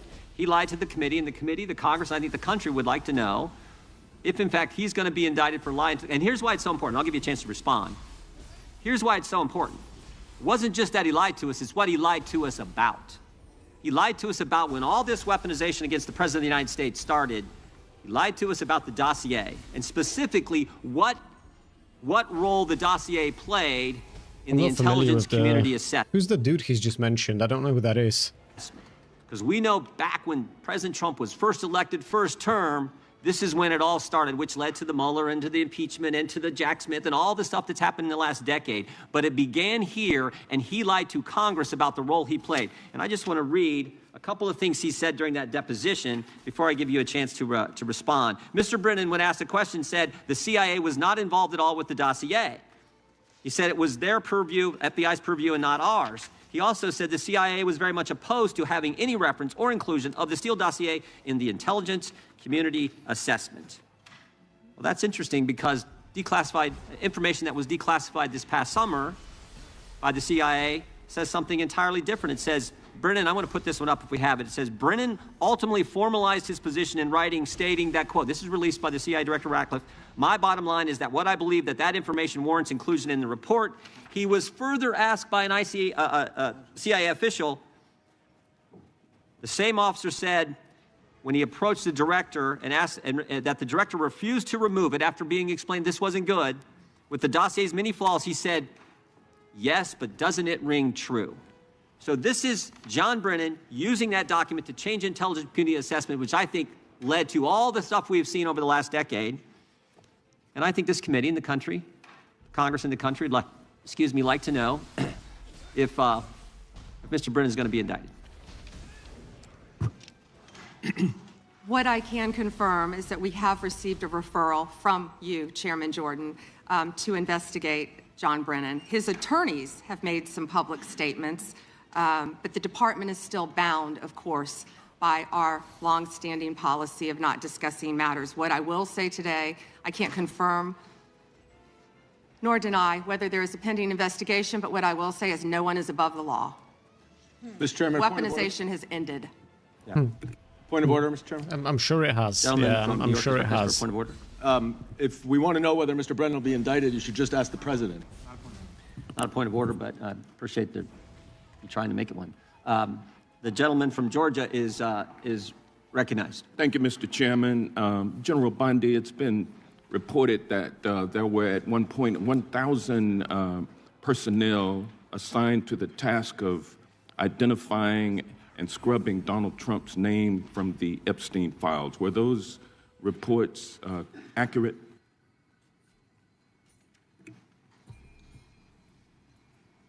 I believe his name has appeared countless times in the documents how that many have people were been released. assigned? If I could finish, I'm going to read you the stats. I just simply asked whether or not it was true that it was 1,000 folks who were assigned that task.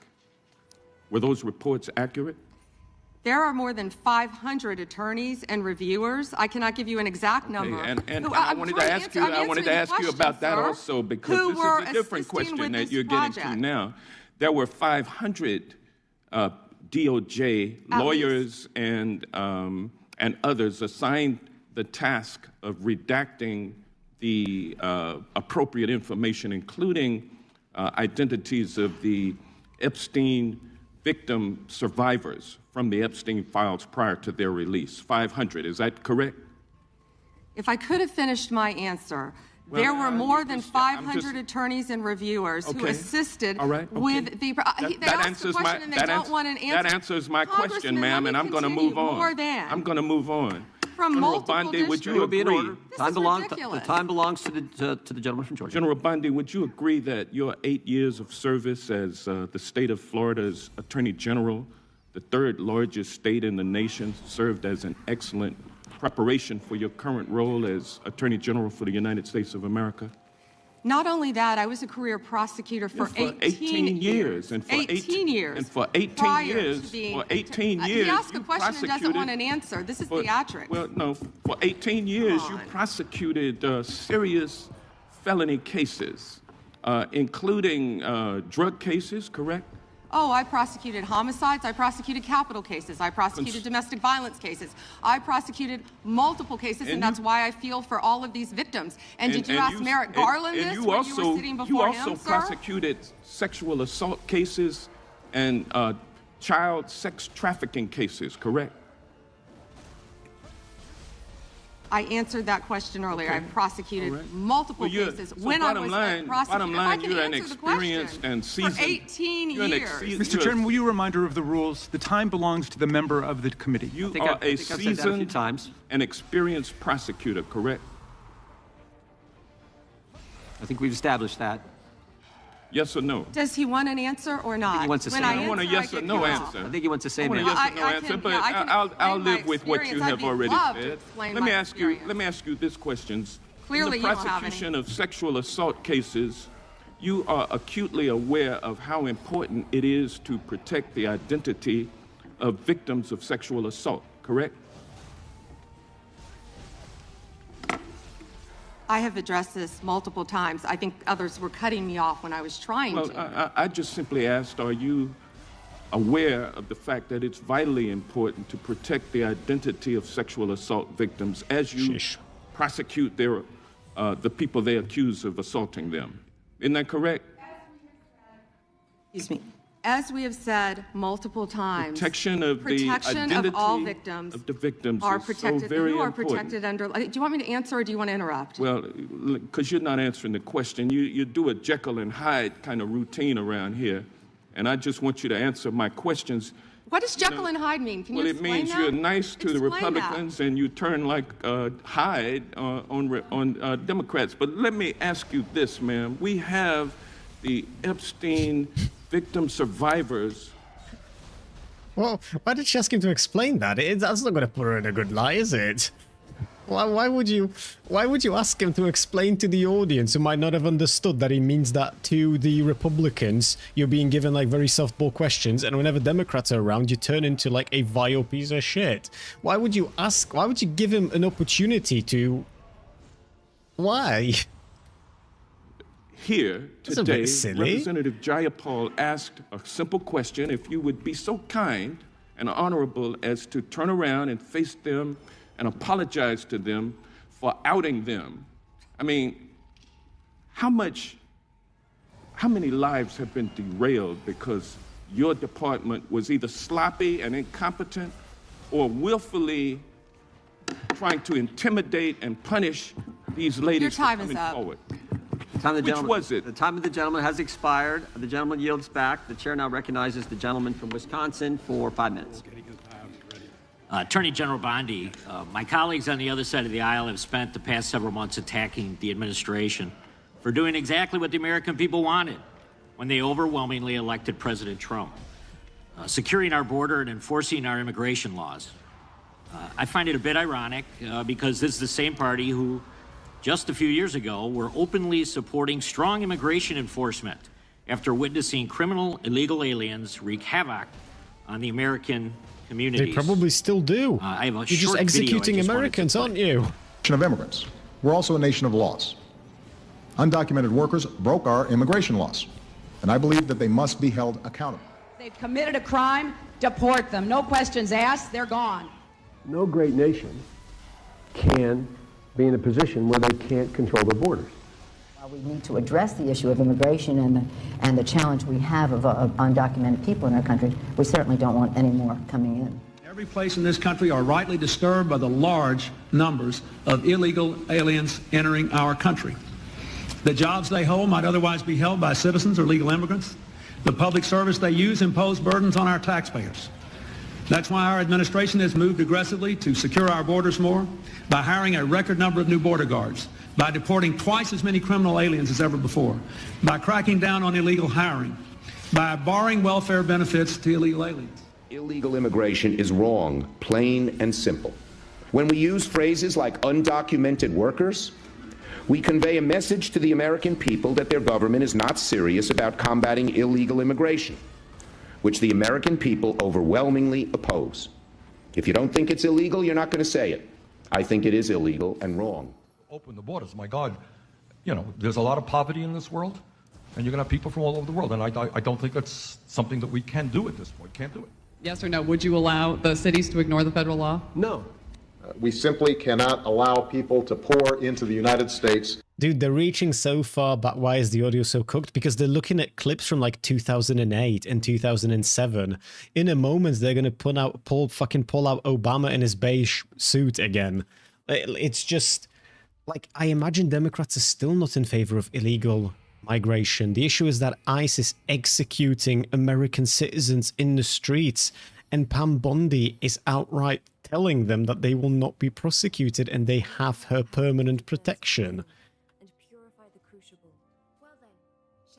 Undetected, undocumented, unchecked, and circumventing the line of people who are waiting patiently, diligently, and lawfully to become immigrants in this country.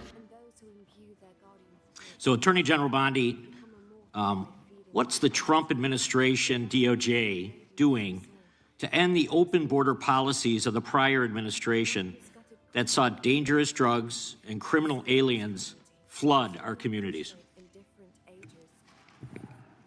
Congressman, President Trump has worked tirelessly, as you know, to close our border, which is what the Democrats had asked for in that video. President Trump closed our borders on day one. He is protecting Americans. He is protecting our kids from the influx of drugs that were flowing into this country from Mexico, the fentanyl precursors that were coming from China.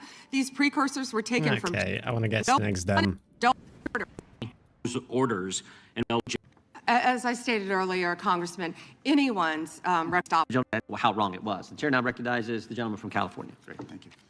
Madam Attorney General, you acknowledged earlier to Mr. Johnson that President Trump was mentioned in the release countless times, you said, in the Epstein files.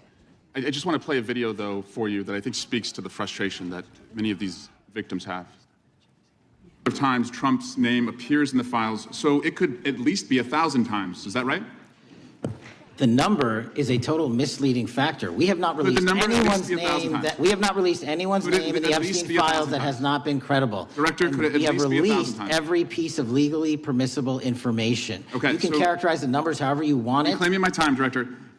It sounds like if you don't know the number, it could at least be 1,000 times. Which It's not. Means It's not. Is it at least 500 times? No. Is it at least 100 times? No. Then what's the number? I don't know the number. I understand why the victims are frustrated, and the Attorney General acknowledged what Mr. Patel would not acknowledge, that it was way more than 1,000 times. But I want to move, Madam Attorney General, to weaponization of government. And yesterday it was reported that 6 members of Congress had indictments sought against him, and they were not returned by a grand jury. My colleagues have spoken about their frustration of being in subpoenas and having so. Every time you post that emote, Beans, all I can think of is fucking Patel saying, when Charlie Kirk got murked, Patel saying that they will see each other in Valhalla. Brother, what are you doing? Why are these words leaving your mouth? Who told you that's a good idea? You need to stop. It's the fucking Valhalla, yeah, that one. Cell phone records combed through. Well, in 2017 and 2018, Adam Schiff and I had our cell phone records and email records combed through, not by you, but a different Department of Justice under the president. It was in retaliation for our role in the Russia interference campaign. An Inspector General report would find this improper and that the predicate for it was absurd. In 2020, after sitting on 2 committees that were a part of the president's first impeachment, an FBI agent leaked my cooperation in a national security case where my campaign was targeted. The president's FBI senior leadership authorized 2 statements to the press that said I was never suspected of wrongdoing and only helped the investigation. But that didn't stop the death threats or my GOP colleagues from referring me to an ethics investigation where Kevin McCarthy's chairman on the ethics committee would find the same thing as the FBI. Our current FBI director would then write a book called Government Gangsters and identify a long list of enemies. About a quarter of them have been either investigated or indicted. He listed me at the very top, along with Adam Schiff, and during that same testimony, refused to recuse himself when asked if he would recuse if any case came across his desk involving me or people on that list. Since that testimony, his department has put me under investigation with Senator Schiff for the nonsense mortgage fraud cases that we've seen. I get it. This is what the president does. I've priced it in. We have a bingo card at home that my kids have made of what will come next. I expected that the president would come after his enemies. But what I want to talk to you next is serious, and I did not expect this would happen, and I'd like your help on it. The president has inspired death threats against me and many sitting up here with me. In June 2025, an individual left 11 voicemails at my district office. On the voicemails, they said, get the message to him. I'm going to hunt him down, that motherfucker, and toss his ass over the Golden Gate Bridge by my fucking self. Donald Trump's Department of Justice in the Northern District of California declined to prosecute. On May 14, 2025, on Twitter, responding to something I posted, an individual said, no, it wasn't Eric, and now I'm going to kill you. The Department of Justice from the Southern District of Texas declined to prosecute. May through December of 2025, we received messages at my office that said, I hope somebody shoots you and your children and your wife in the head. Pew, pew, motherfucker, pew, pew. I would stay indoors as much as possible, and my children, unfortunately, have to do that. The Department of Justice has not charged this individual and cited that he's a prolific caller and has health conditions, although what we have found in our own investigation and his voicemails is that he has said he will employ others to do this. The president can come after me. It's fine. I'm in the arena. So are these folks. But we never expected that the Department of Justice would not seek to prosecute and investigate those who are making threats against us. And that would include those on that side of the aisle. And I'm just asking for your help to protect life, because life is at risk with the environment we're in right now. Congressman, I completely agree with you. I know about several of those personally involving you. I believe one has been charged publicly, and there's something I would be happy to talk to you about off camera, but I can assure you that they are very serious. They are being looked into, and I can give you more details on those. None of you should be threatened, ever. None of your children should be threatened. None of your families should be threatened. And I will work with, you can come into my office any day. I will work with all of you on both sides of the aisle if you are ever threatened. And I'll gladly talk to you after this hearing about your cases, but I can tell you some of them are very active. Appreciate that. And I yield back. Gentleman yields back, and we're sorry for what the gentleman and his At family least have. this answer was decent. There was no... this answer couldn't have been anything else, or it would have been really bad. We are 1 hour and 36 minutes into this. It's 5 hours and 21 minutes long. This will probably be sort of what we do at the end of a few next streams, because I do want to go through at least a chunk more of it. As of right now, though, that will be it. I will be calling it a night here, because I am already getting EP enough that I'm not paying attention the way I'd like to. So what we will do is I will raid us out. I will head to bed. I'll probably wash up first, because, you know, I'm fucking civilized and all. And then I will head to bed, and I will be back with you next week. As for the target of today's raid, it will be... Who could it be? It'll have to be Gust, right? It'll have to be Gust. Been treating him too well recently. But I'm not seeing anyone else I could raid this into, so it'll be Gust.